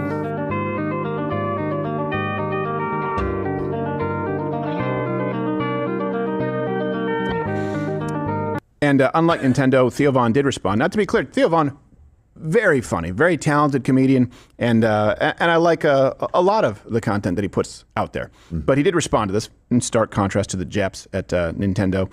He said, "Yo, DHS, I didn't approve to be used in this. I know you know my address, so send me a check." They're not really necessarily doing this for profit. I don't think they have ads turned on their account. He said, "And please take this down, and please keep me out of your banger deportation videos. When it comes to immigration, my thoughts and heart are a lot more nuanced than this video allows." Bye. So, and I get that, and he's a comedian. He should be obviously afforded the grace of sometimes doing things that are not meant to be taken seriously. But I do want to, what is your nuance? Theo? We see this a lot because people often say, well, actually, it's not black and white, it's nuance. Okay, explain the nuance.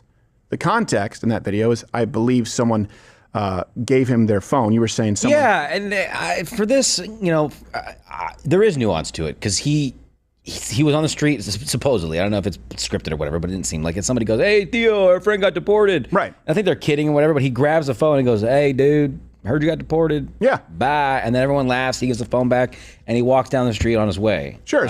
I think it was all just a silly little thing that he did on the street once with somebody, and I think he's upset that the White House and the government's using it. But you'd think, again, as a comedian, you'd get, like, these are the people, the same department that did a Pokemon mashup. Like, right? Like, come on. At a certain point, I mean, if you're going to be afforded that, and I think Theo Von should, then you also should give them that grace. They're obviously trying to raise awareness, and when they're being vilified as Gestapo, a little bit of levity helps the situation. But here's one thing: you see a lot of comedians entering into this space late, and it'll be a half-baked opinion, and then they'll hide behind nuance. Well, clarify it.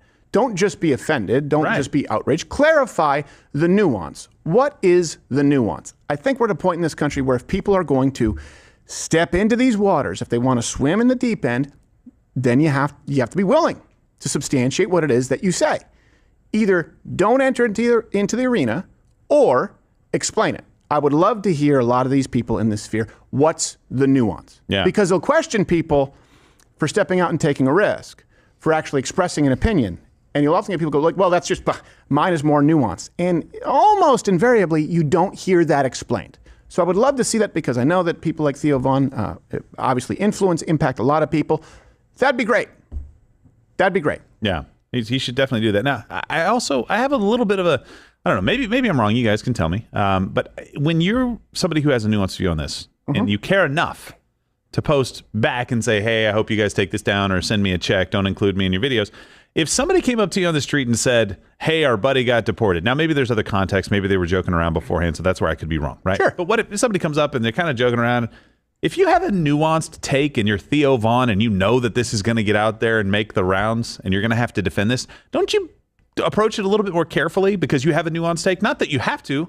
You can make a joke, but if you have a nuanced take, I don't think. Here's the thing. I would say that's what he's a comedian. He's walking down the street, and some guy who's a fan goes, "Hey, Theo Von, blah blah blah," and so he's just being a comedian. Well, hold on. I'm going to stop both of you because you're both missing. You're missing a part of this equation, okay? And so are you. I left room and I'm for the one person who's kind of had to bridge this. Here's the thing. Yes, you're right.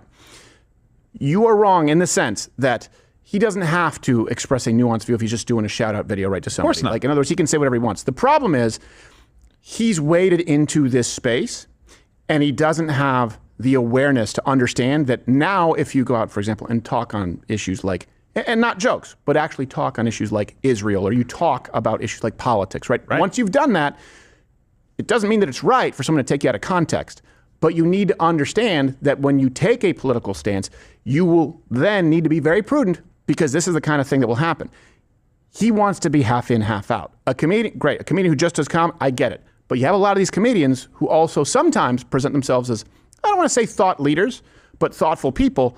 It shows that he doesn't know what he's entered into, and he's not really equipped to deal with it. But I don't think there's anything wrong with him just making a joke. He could say whatever. No, I don't either. I'm saying in light of the fact that he has a nuanced take on this, he said something in a way that I thought was funny. And I honestly thought it's funny, and he also could be completely anti-deportation and be fine. It's still funny. Yeah, you know what I mean? Like, exactly. I think it's hilarious for him to say it like that. But he did invite the criticism because he knows that clip is going to make the rounds, and now he's going to have to defend it. And I think what you're saying is he didn't foresee that was going to be. He definitely did. Even before the DHS put this out there. Well, it's just like when Josh said, we had so many comedians at the club. The first time they needed metal detectors. First time they needed. That's one thing. These people aren't aware of what that's like, and so they don't appreciate the potential pitfalls. And so I would hope that he matures and he gets really mad with the gotcha journalism overall. Yeah, just say what your take is too. Like I think people would be curious about it. If you have a take, just say what it is, and everybody can move on. But yeah, you're both, because you haven't been in the comedy realm, and then also there are a lot of comedians. Well, I mean, you haven't done stand-up comedy. I mean, a lot of comedians haven't actually taken a stand. My where they've kids had to laugh put their every money time where I their mouth. perform at home. And then your son tries to kill me. Well, that's part of the performance. Yeah, well, that's because you're showing them the MASH finale. I literally mimed it for him. I think it's just him coming out and saying this is just his way of saying, hey, everybody, I made a joke. I didn't think that the DHS was going to use it for. Right. Yeah. I don't want to say the word propaganda. I don't know what you call it. Advertising. I don't know what to call it. It's a social reel. A social reel, yeah. And by the way, they should definitely be monetized. Yeah. They should. They are putting out any some chance to use less tax dollars, let's do it. Yeah. You're going to be putting out these videos. Yeah, they need their $18 on X. The DHS is scrolling through. That could have been fun. No, and I agree. You're right. You should be able to do it. The issue is when you say, I have a much more nuanced view. Well, now you've put up a smokescreen. Just say, hey, take this down. For example, Cheech and Chong. Yeah. Remember they used the Change My Mind meme to sell Cheech and Chong's whatever gummies? Oh, that's right. And we at that point had a sponsor that was a CBD sponsor, CB Distillery. And we just reached out to them and said, like, hey, could you not use this for, and actually like for profit for the company? Right. Because we also have a competitor. And I think Bill sent a funny letter saying if you send us a case of Cheech and Chong gummies, we'll, when they sent a giant bag of weed, which was weird. Yeah, it was weird. But we just asked them to take it down. We didn't say like, and by the way, we also think there should be a more nuanced take on the sale of hemp product. Once you do that, people go, okay, well now I'm listening. Yeah, talk to me about it. So just say, hey, do you mind taking it down because it's just actually a conflict of interest with the business. And I think these people don't necessarily know that. Yeah. Joe Rogan was very surprised to see the hit pieces on him on ivermectin. Yeah. He didn't think he could be touched. No, he didn't. Well, he didn't think that was going to happen. Yeah. You don't realize that someone's been putting together a reel to try and destroy your name and career until it happens. Guarantee you, someone is putting one together right now on Theo Vaughn. And by the way, I hope it's ineffective, and I hope he continues to be successful. I just think he might be a little unaware of some of the potential threats surrounding him, and it's largely from the left. Once you say nuance, ooh, boy. Yeah. I think that's part of it, too. He's like, hey, I see what's happening from the left. Yeah. I see what's happening to people that are aligning themselves over there, and I don't want people to think that I'm this, ICE mascot. He could have just said nothing, too, and it probably would have been easier, but...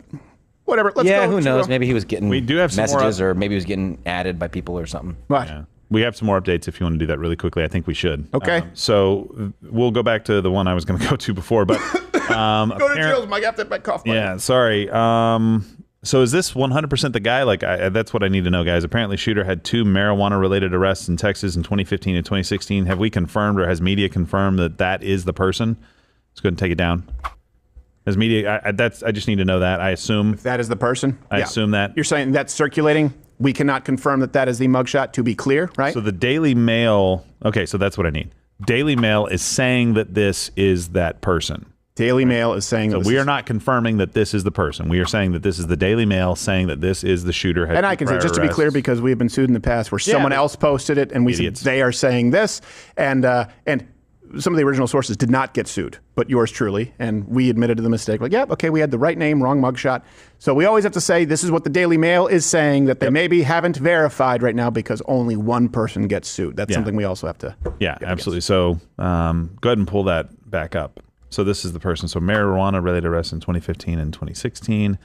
Yeah. So age. What, 29? Current age 29. I can tell you that person does not look like a conservative. I know some do, as a general rule. Yeah, either way, listen, I heard some reporting on this pretty early about the age. It's like, gosh, these young guys doing really stupid things. Well, guys, we need to have this conversation. I've glossed over it, but we need to have this conversation too. I am not saying at all that you should not be able to purchase CBD gummies or even THC, in a state if you are of age. And I'm not even saying that it's harmful to you if you are a grown adult and use it for sleep or every now and then the way that someone might drink a couple of beers. I think that everything comes with potential negative ramifications. But we do know, beyond any shadow of a doubt, that particularly heavy, concentrated THC use can trigger mental illness that already would be sort of dormant, specifically in the developing brain. And people will compare it to alcohol, but here's something I would say. And in almost all these recent shootings, they tended to be steeped in quote-unquote cannabis culture. Not all of them. Yeah. But if you take someone who is already mentally ill, someone who's already unstable, and you give them what is effectively a hallucinogen, if it's a 90% vape pen, and this is a chemical that is stored in fat in your brain, it's largely made up of fat, and it continues to develop, particularly the frontal lobe, until you are 25. That's why you need an extra daily rate, like the underage insurance, if you want to rent a car. And you create a culture, which we never had with alcohol, of wake and bake, it's medicine. Here's the thing. Since I've grown up, sure, kids have consumed alcohol at parties, right? Because, okay, they do it and they call them parents say you shouldn't drink, but it's fine, man. You know, you might have a hangover. We never once had messaging to us as teenagers that actually alcohol is 0% harmful compared to whatever, crack, heroin. Cannabis came in and said, it's actually 0% harmful and it's medicine in comparison to alcohol. Remember we always heard, I never see anyone beat up their wives. I never see anyone go commit crime if they're, smoking a joint. Maybe if you're a bag of potato chips, that's the old kind of hack joke.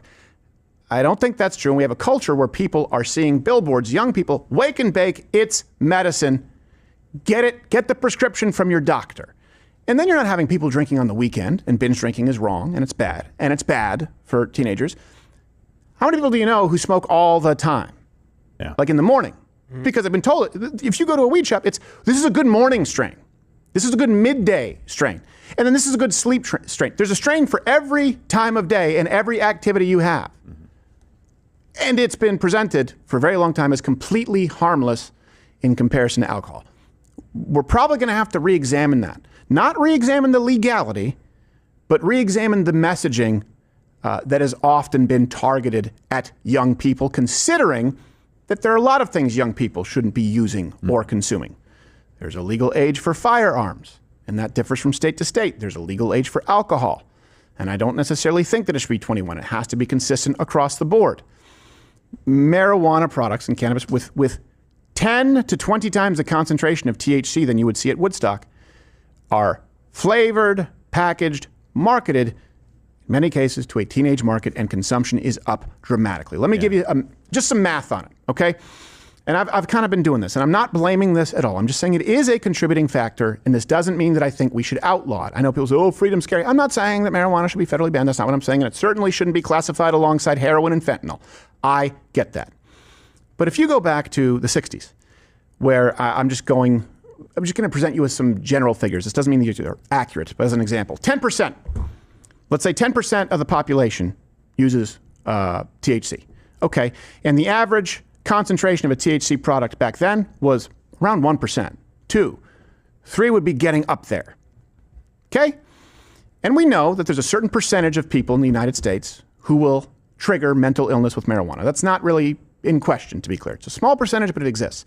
Now, quadruple that percentage. Let's say we get it to 40%. Now, it could be 5 and it get to 30%, but quadruple it and then octuple the strength and reduce the average age of people using it. Let's say in one example, you had a few thousand people who might trigger paranoid schizophrenia or hallucinations. Now you have a few 100,000 people who also think they're furries. It is a contributing factor. And we need to be honest about that. Not about the legislation, but about the messaging. Hey, man, it's less than a drink. It's not less than a drink to someone who may have a history of hereditary mental illness, and that has been fostered. I hope you guys understand it's a confluence of all of these things. Mental illness has been relabeled. It's been fostered because they are useful pawns to the left, and they've been told, wake and bake. Don't believe Big Pharma, who also stand to gain the most financially from big weed and China. And so we'll find out more information about this. Obviously, we're digging into who this person was, what their what their social media stuff looks like, all that. But we wanted to at least get out to you that it seems like he's been identified according to the Daily Mail. Right. Okay. Also, really quickly, Theo Von had he didn't respond to us directly. Some other people did respond to our post about here's your opportunity to take it down. I'll get to that in just a second. But Theo Von actually came out and said in response to somebody else, it's crazy to me that they would think that this is okay. What if someone attacks me tomorrow because they think I'm some final boss on deportations or something? That's funny. No, I think it's funny, but that's a good way to put it. If it's a genuine concern, it's like, yeah. And hey, what if somebody comes and attacks me? because I'm an ICE agent and I just deported somebody who was in this country illegally and killed 2 people in the country that they were fleeing from, and I just helped save Americans' lives potentially. But you'll never know that. You'll just know that I'm an ICE agent. Like, I think that's the thing. Like, I get that he's a comedian, and I understand that. Yeah, and I will say this. This is one thing, too, because I've lived through this quite a bit. And the attack that the left will make is like, well, you're not really a comedian. I don't see you at my clubs. Yeah. Well, why do you think that is? That's how I started. Josh knows we have to have metal detectors and we have to have security armed to the teeth. The left will often say, actually, the thing is, no one really cares if you're left or right, so long as it's funny. That's not true, though. That's not true. If you hold a right-leaning political opinion, it doesn't matter if you're a comedian or if you're Charlie Kirk. They will label you as violent, and then you're on stage blinded by lights, and you have to have the budget for security. I've lived on both sides of this equation, and a lot of people in comedy are blissfully unaware. It doesn't matter so long as you're funny. And then they label you conservative comedian. No. I can't. People, even Dennis Miller went through this. Nick DiPaolo has gone through this. You can't perform to a general audience, a 2-drink minimum coming in because of the risk of violence. Yeah. So yeah, it's a horrible thing. And of course, there should never be a risk of violence for Theo Von making a joke or recording a video. But hopefully, he maybe this is a learning experience where he realizes this is how we live. This is how anyone on the right lives. Doesn't matter so long as you're funny. No, one side is attacked. One side is targeted, hunted, regardless of how funny it is. That's the truth. And I really, really hope that he does not find himself amongst people like us and Charlie Kirk and Tim Pool and every conservative content creator or comedian who has had doors close. And I don't just mean doors close in the industry, but doors close where you lose a part of your life. Yeah. There are things that you used to do that you can't do anymore because you have an opinion. Yeah. That's not the same for the left. It's not. I'd love to see you go talk to Theo about this, because I think you'd bring a perspective for him that maybe he's not really had to live or consider as much, that he is kind of experiencing right now. And I believe it's completely unfortunate. Like, it shouldn't be that. I think his heart's in the right place. I think he's a very smart guy. He's definitely lived through some threats and some really nasty things. There's been a few things in his career that he's done or said in the name of comedy where people have come after him. There was an N-word thing that he did. I think it was with Drewski, which is so funny because Drewski loves that kind of stuff. He did the whiteface thing recently at the NASCAR event, and it was something where he was like, I say it when I'm by myself or whatever. I remember what it was. But he got a bunch of threats from that. He's gotten threats from a lot of different things. Yeah. Comedians get threats about weird things. Dude, people hate me. Yeah. There are people out there who hate me because I'm fat. Yeah. And I'm like, I didn't do anything to you. I just ate too many cupcakes. I don't know what that has to do with you. Like, well, they wanted to eat those cupcakes. They're not serious threats and stuff, but Theo Von has a much bigger profile. The problem is you ate their cupcakes. Well, don't leave them out, stupid. Yeah, you're not a professional taste tester. Yes, that's true with Theo Von, but now take that and add it to every single opinion you hold ever. Ever. Yeah. In other words, you can be a political comedian on the left. You're not risking violence. Whether it's the Greg Proops of the world or the Mark Marons of the world, or even now the Bill Burrs. Mark Maron came after Theo Von. Yeah, I know. I don't know if you saw his new special of comedy. Yeah, he did a whole segment where he said if Hitler were alive today, he would do Theo Von's podcast. Yeah, and then did a whole act out of Theo Von basically. Platforming and just sidestepping Hitler in an interview. Yeah. And it's like, well, and I guess now it's coming to that. Well, this is the same guy, Mark Maron, who on Bill Maher's show on HBO said he wanted to hate fuck Michelle Bachmann. Ah. Now, how did it go? Usually that's called rape. Yeah. Well, he got mad that I made fun of him. I kept calling him like Count of Monte Cristo, making fun of his hipster mustache. Some kind of new thing. And he got really mad. And when at the time he was a big name and I wasn't. But again, imagine someone on the right saying, yeah, I want, again, context. He said, just so you fast forward or rewind 30 seconds, Mark Maron said, I want to hate fuck Michelle Bachmann.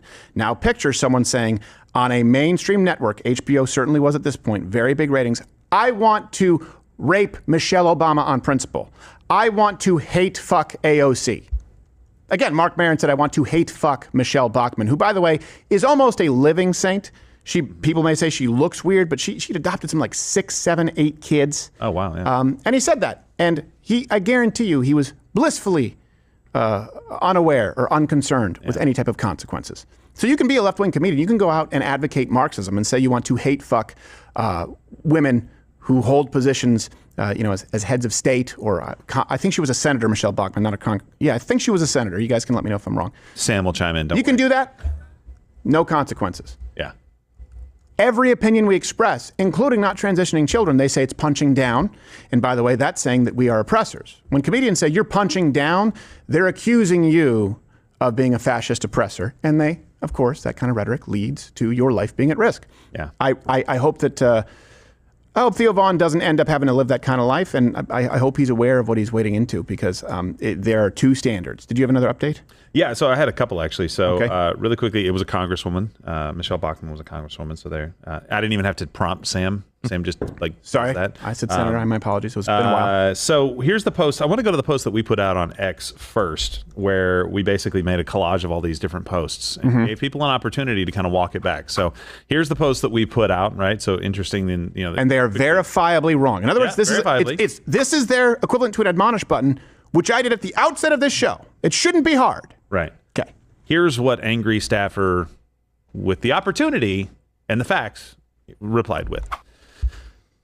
These are really the anti-ICE messages. You don't have any questions about this, really? Well, hold on. That's not what you were saying before, angry staffer. You weren't saying there are questions about the motives, and now it's a conspiracy theory. Now it's something else. But it gets worse. Yeah. MSNBC has now come out and said basically that these guys are just copycatting the right wing, and it's all started with us. Is there a clip? Yes. Oh, God. Certainly a concern. The irony with the writing, the first time we really saw that was Brenton Tarrant in the Christchurch shooting in a mosque in New Zealand, and he was a fierce, white supremacist and neo-Nazi, and wrote all over his weapon and his rounds very hateful information. So to see this coming from potentially the other side of the political spectrum is a little strange, because it's not something, if you are trying to, carry out some kind of message countering, more extreme right-wing stuff. I don't know why you would, use a tactic that a famous white supremacist who has been revered and copycatted over the years by other white supremacists. This man is nonsensical. That's enough. But also, let's fact check. I think people are misremembering that the Christchurch shooting, the manifesto left, said that he was radicalized by Candace Owens and Ben Shapiro. Right. There was a lot of trolling. Now, this person may have been right-leaning, but I don't remember if we got to the bottom of that. If this person was a white supremacist, obviously there was quite a bit of trolling and misdirection, saying, yeah, I'm a white supremacist who was radicalized to be this way by Candace Owens and Ben Shapiro. So even their example is not one that is rock solid, to use as a jumping off point. The first time someone's written messages on ammunition was the Christchurch shooting? It wasn't any bombs or artillery shells? Right. Yeah. In the last 2 centuries? Yeah, exactly right. I think George Washington wrote on his lead ball, "Eat shit, King George." Yes, that's the thing he did. I think they even brought up an artillery shell that was engraved when they landed on the moon just for fun. Don't you remember he was kind of doing that? Oh my gosh. Yeah, so they said to the Candace part. They're checking on the Ben part about it. And I know Candace has gone a little, since, but I don't know that back then she was really, doing anything that could be called radicalizing anyone. Yeah. So it's one of that was something that was designed to create chaos, to misdirect people, but this is what they do. It's someone beating you up, saying, "Look what you made me do." That's what the left is doing. You can't point me to we have the ABC affiliate, Charlie Kirk. There are several other examples, obviously bomb threats. I don't know that you can point me to any substantial right-wing equivalent in the last 2 weeks at all. And they go, "Look what you made us." There's no off-ramp from this, guys. If they're giving you their playbook, they're going to continue doing this. They are allergic to accountability. This is not a logical leap. ICE is Gestapo. ICE is rounding up American citizens, and they're beating them and violating their civil rights. ICE is the modern SS. And then someone believing exactly what you said. It doesn't require a red yarn or connecting the dots. Like Gerald said, it's a straight line. This guy's crazy. He thought that they were the SS. He thought they were Gestapo? This guy's obviously a lunatic one out of a million. Who could have saw this coming? Oh, man. Anyways, the Gestapo was attacked today at 7 o'clock this morning. Exactly. Yeah. Right. And I said Gestapo 18 times? Huh. That's I guess. Well, I meant to do 25. Well, and so Ed Krasenstein didn't have the balls to respond to our post to show, how stupid he is. But he did put out another post that said, "Who writes anti-ICE on a bullet just before shooting 3 immigrants detained by ICE?" Again, going back to that. And by the way, I don't think immigrants is the right word, but we'll get back to that. Suddenly, those who never trusted the FBI are suddenly convinced by this. You said suddenly twice. You are a moron, sir. But nonetheless... Who would do this? I don't know. Maybe somebody who wants to attack ICE because he hates them and is also going to kill himself. Yeah.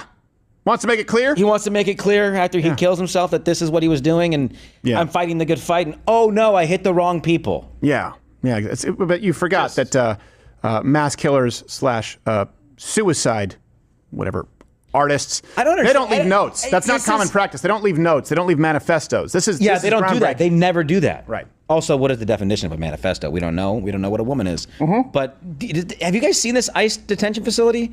Is it all glass? Are there signs? Are there neon signs, like live nude signs that point detainees located here? ICE agents here. Yeah. Yeah. I mean, when the shooting who occurred, in your right mind thinks, okay, they shot the ICE facility. Obviously, they were going for the people that were being detained inside. Right. It makes no sense to me. It's just... This is one, you already believe in the FBI so quickly. How you guys... No, we don't trust the FBI. But it's pretty clear. Yeah. But if the FBI says, hey, a guy attacked the ICE facility and we think he was targeting ICE, we're going to go... Yeah. Yeah, that makes sense. Especially if it's in the mouse went after the cheese? Yeah. And you think his motive was cheese? I believe that. Yeah. Yeah. It doesn't make any sense to me that they would be killing somebody who, let's say that you hated like every person who was in this country illegally, just like had just bloodlust and hated these people. And they got to get out of my country, right? Got to get out of the country. Well, ICE has them. They seem to be on a fast track out of the country. Exactly. Why would you step in at that point? It doesn't seem to be clear. But instead of taking this opportunity to say, there's no off-ramp, hey, guys. this is wrong. Listen, bookmark these. Bookmark these as more information comes out about this shooter. When something undeniable, because apparently I guess the motives being written on the ammunition is not undeniable enough, something else comes out. Mm-hmm. Hey guys, here's another opportunity. I know you didn't believe the picture from the FBI, but maybe you'll believe social media post, report from a friend, or manifesto if we see that. One of those things. Yeah. They just won't take that chance. You don't want to stop the violence. You absolutely do not. Right. You could care less about the violence as long as it's targeted at people you hate. Mm-hmm. That's it. That's what's clear. Yep. The only other reasonable explanation that one could find. Because you've been talking very long. No, because it's true, and I apologize. Gerald said he could care less. He could not care less. That's true. Oh, that's true. Well, you have the capacity to care less, so maybe care less. Yeah, exactly. In other words, that doesn't give me an accurate gauge. Okay. Now how much could you care less? How much? How much is left in the tank? Yeah. If you say I couldn't, how much care is left? Right. If you say I couldn't care less, that means this is at 1% care. If you say I could care less, well, it could be anywhere from 1 to 100. Yeah. Show me on the Grinch's heart chart where you are. Yes. I'm grokking it. You hold on. I'm 100% wrong. I'll give you that. Grammatically, I'm not defending myself. My wife is probably going to correct me. The correct phrase is I couldn't care less, which means you care so little that it's impossible to care any less. While I could care less is widely used, it is grammatically incorrect and logically means the opposite. Guys, you're seeing it in real time. Gerald sees this as a win. Yeah. He's the left. I don't know how. I don't know how. Look, when I made the mistake, I don't know, it was 8 years ago, and I said chomping at the bit. My friend and Chael said it's champing. It's an equestrian term. I was like, okay, good. I was glad to be corrected. That's true. Your ego's out of control, man. Me and half of America that says could care less. Yeah. Yeah, he was just chomping at the bit. Let me know. That happened to him. Also, by the way, I will say this. False flag is usually something when people use that, it's usually used for an end game, right, to spur some kind of action. Yeah. Why would the feds stage a false flag so that ICE could continue exactly what it is they're doing in record numbers, to be clear? And I actually have these numbers right in front of you. What is this? Because we were doing the fact checking the UN. Is it 1.6 million? For 4 straight months, there have been 0 0 releases, meaning that's how they gauge interactions at the border. 0. Compared to Joe Biden, 112,000 over the same 4-month period.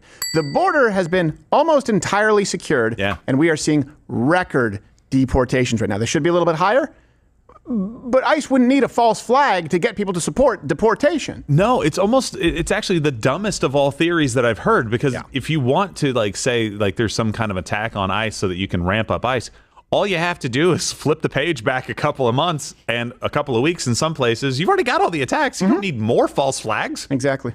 Yep. I don't understand. All right. Let's grab a couple of chats because I got to get going. And I will not see you tomorrow. Oh. All right. First chat from Monadnock. I know we don't know right now, but do you think these attacks are now being coordinated, including the group menacing in fistfights, or are these all just wind-up toys going off?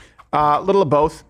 I mean, you just saw, where was it? Was it Portland yesterday where it was something like 60 Antifa members who surrounded an ICE facility, and there were a few who were arrested? This was taking place last night. Antifa is an organization. There's also a great video, I think it was in France.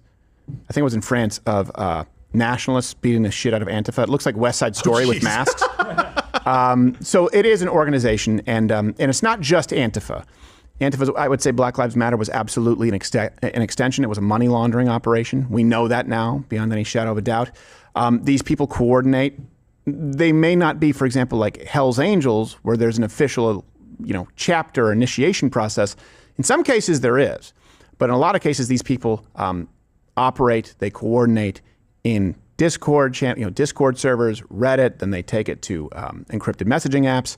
That's what we experienced in Utah. An encrypted messaging app was created, and there was a post out there on social media and some forums where then you see 20, 30, 40 people on an encrypted messaging app, and they have different units or different chapters across the country. So it is organized. Would I say it's organized in that Elizabeth Warren is calling and saying, Red Sparrow flies tonight, and like, got it, boss? Not exactly. And then there are, but even more of a threat are the sort of satellite, the people who are being indoctrinated, propagandized by the left. So there are just as many lone wolves out there who believe that they're going to be exterminated by J.D. Vance as there are members in Antifa chapters. Both are an equal threat because they are mentally ill. They are unhinged, and they can justify any of their actions because it's predicated on the idea that all of your views are violent. So a little bit of both. Next chat. All right, let's see. Next chat from Curden147. I still believe that Theo supports Trump, but he clearly didn't want to be part of the main light of government ads. At what point can we see conservative comedians have some brass balls? Oh, there are quite a few now. There are more than there used to be. And it's certainly not, it used to be a comedic witch hunt where when George Bush was president and when Barack Obama was president, all of a sudden there was nothing funny about the guy. Yeah. There were a few people who always did it, obviously, like Nick DiPaolo. You have people like Dennis Miller. I'm trying to think of others. There have been more who've come around lately. But you'll have a lot of people like in the Joe Rogan sphere who will express sort of right-leaning views. But yeah, they still don't want to alienate a portion of their audience, and they don't want to be the target of violence. So I'd like to see more of it, but I'm never going to tell someone what kind of view they should hold. Yeah. Next chat. I don't think it's fair to call someone ballless because they don't want to be used on a campaign.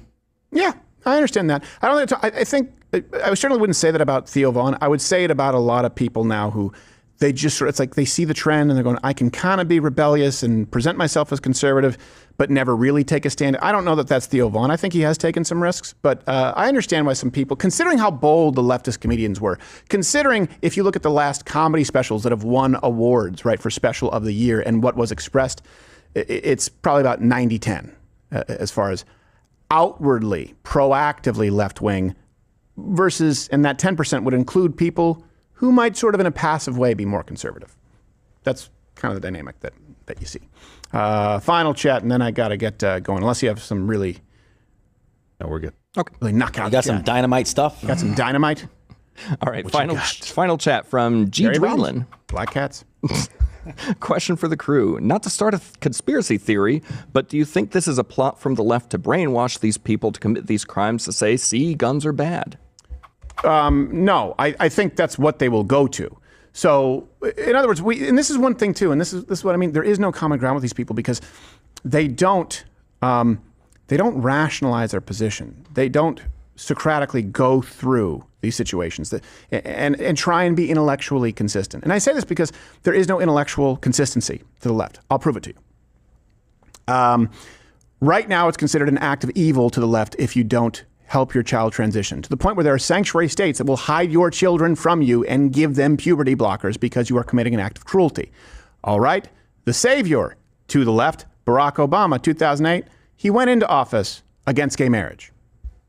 The only president ever elected who at that point in time when he was elected who was pro same-sex marriage to some degree, Donald Trump. And I don't agree with him on it, but that's a fact. The left, people will often say, well, the left, has gone really far left and the right has gone far right. No. Everyone has gone significantly left. JFK would have nothing in common with Democrats. I would even say more apt is Ted Kennedy, who is still alive. The Ted Kennedy of the 2000s would share nothing in common with the Ted Kennedy of the 80s. Not even close. Are we really that far from, let's say, Nixon or Ronald Reagan? You go to the war on drugs, you go that Reagan was kind of weak on immigration. But overall, no, it's not that radical of a departure because progress for the sake of progress is not a value. It's not. It's simply a box to check, an action. We'll always err on the side of progress, always err on the side of destroying the structures of whatever, patriarchy, Judeo-Christianity, Western civilization. It seeks to destroy, and they do that under the guise of progress. You do have to defend your views as a conservative because there is a fundamental worldview. There's a fundamental worldview based in Christianity. You cannot separate it, as far as the United States, that you are created by God, that you have rights that are inalienable as endowed. You've been endowed with them by your creator. These are things that are written, that are very, very clear. The government doesn't exist to grant rights. I mean, they can't just make them up. They exist to protect rights that are recognized as birthrights. Right? We have to be somewhat consistent. You can have state border variations, war on drugs, or maybe top marginal tax rates, income tax versus fair tax, flat tax, of course. But you don't find conservatives who were radically against same-sex marriage today saying transition children. You don't. You do find plenty of Democrats who were against same-sex marriage. Your most notable president, who now does advocate for that. It's just not the same thing. So they're remarkably inconsistent as far as what they prescribe as values. They are remarkably consistent in the response to the wake of their destruction. It's very predictable that they will blame guns. And I say this to bring this back around where we look at these, we go, okay, the ABC studio, Jimmy Kimmel, all right, someone shot in there. ICE facility, okay, we see what happened there. Tragedy, okay, Charlie Kirk, all right, we see. So we look at the motive, we look at the reasoning, we look at what could have possibly inspired them, and then we even look at Zarutska and say, all right, this was a knife, okay, soft on crime. We go, what is the commonality? Now, we would look across these the last couple of weeks and say, well, obviously either direct leftist influence or it's directly a byproduct of the left's crime policy in the Zarutska case. And that would be very consistent. The left goes, guns, inanimate objects. And they lie about everything else that is far more consistent. This guy believed the Gestapo propaganda. Person with Charlie Kirk also believed the Gestapo propaganda, the fascist propaganda, the Nazi propaganda. The man who shot into the ABC affiliate also believed FCC, Gestapo-like, censorship, fascism. How do we know? Because they said this. Because they said this. Same thing we could apply to Summer of Love, Chaz, Mike Brown, those riots that were taking place, right? We go, okay, well, let's look at this. The consistency here is the ideology, is the idea that cops are bad and that they're hunting young black people and that they can use that to justify violence. The left goes, they must be unheard.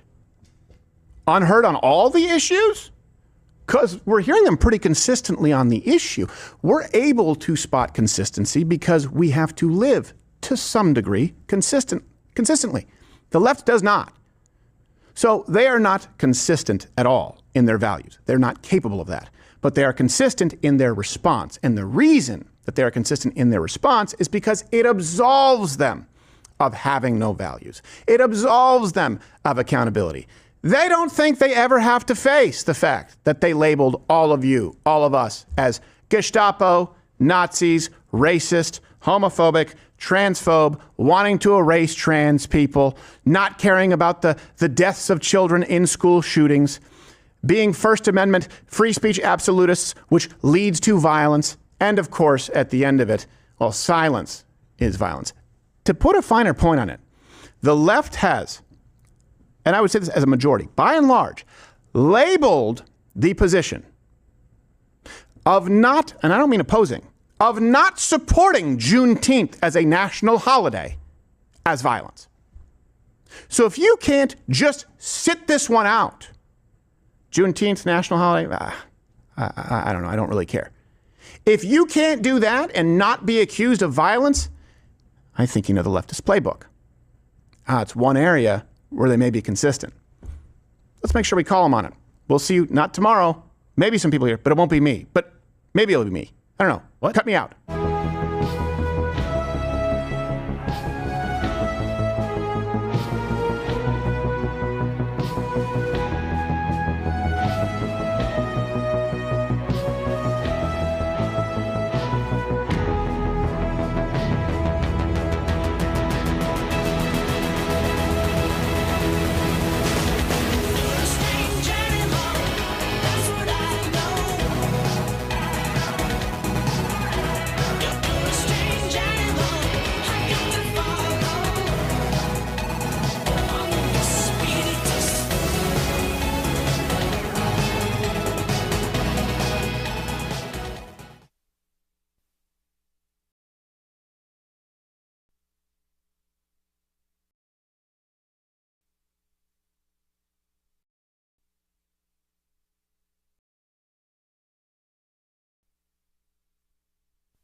But I don't want to like say things without all my proof. Behind the scenes, I'll just really say what I'm thinking. And I'm not trying to say this, what you just said, but I just want people to know that there's that. And yeah, and so and everybody that criticizes us, we're actually on the field, folks. Gladiators in war. People can sit there, not against them, the economy shot in your mom's basement, how you do better and all this. Just understand, we're risking our lives. And I'm not bitching or whining. I'm not a victim. Just understand, we're in the arena. We're actual gladiators here. This is not, for us, this isn't a game. This is life and death situation. And I just wanted to tell you, because gut level, looking at all of it, I said, Nick, and I never called you a drama queen, stuff like that. I just said, listen, you and Charlie Kirk, I just feel in the ether, both of you guys are at the very top of the future. They want to control that future. They're worried about your trajectory. And I didn't say what your trajectory should be. I said, I don't know. I just said, you got a lot of power. And I didn't realize how much power I had like 15, 16 years ago or 10 years ago. That's why I had the foundations and the agencies coming after me and trying to buy me off and all the rest of it.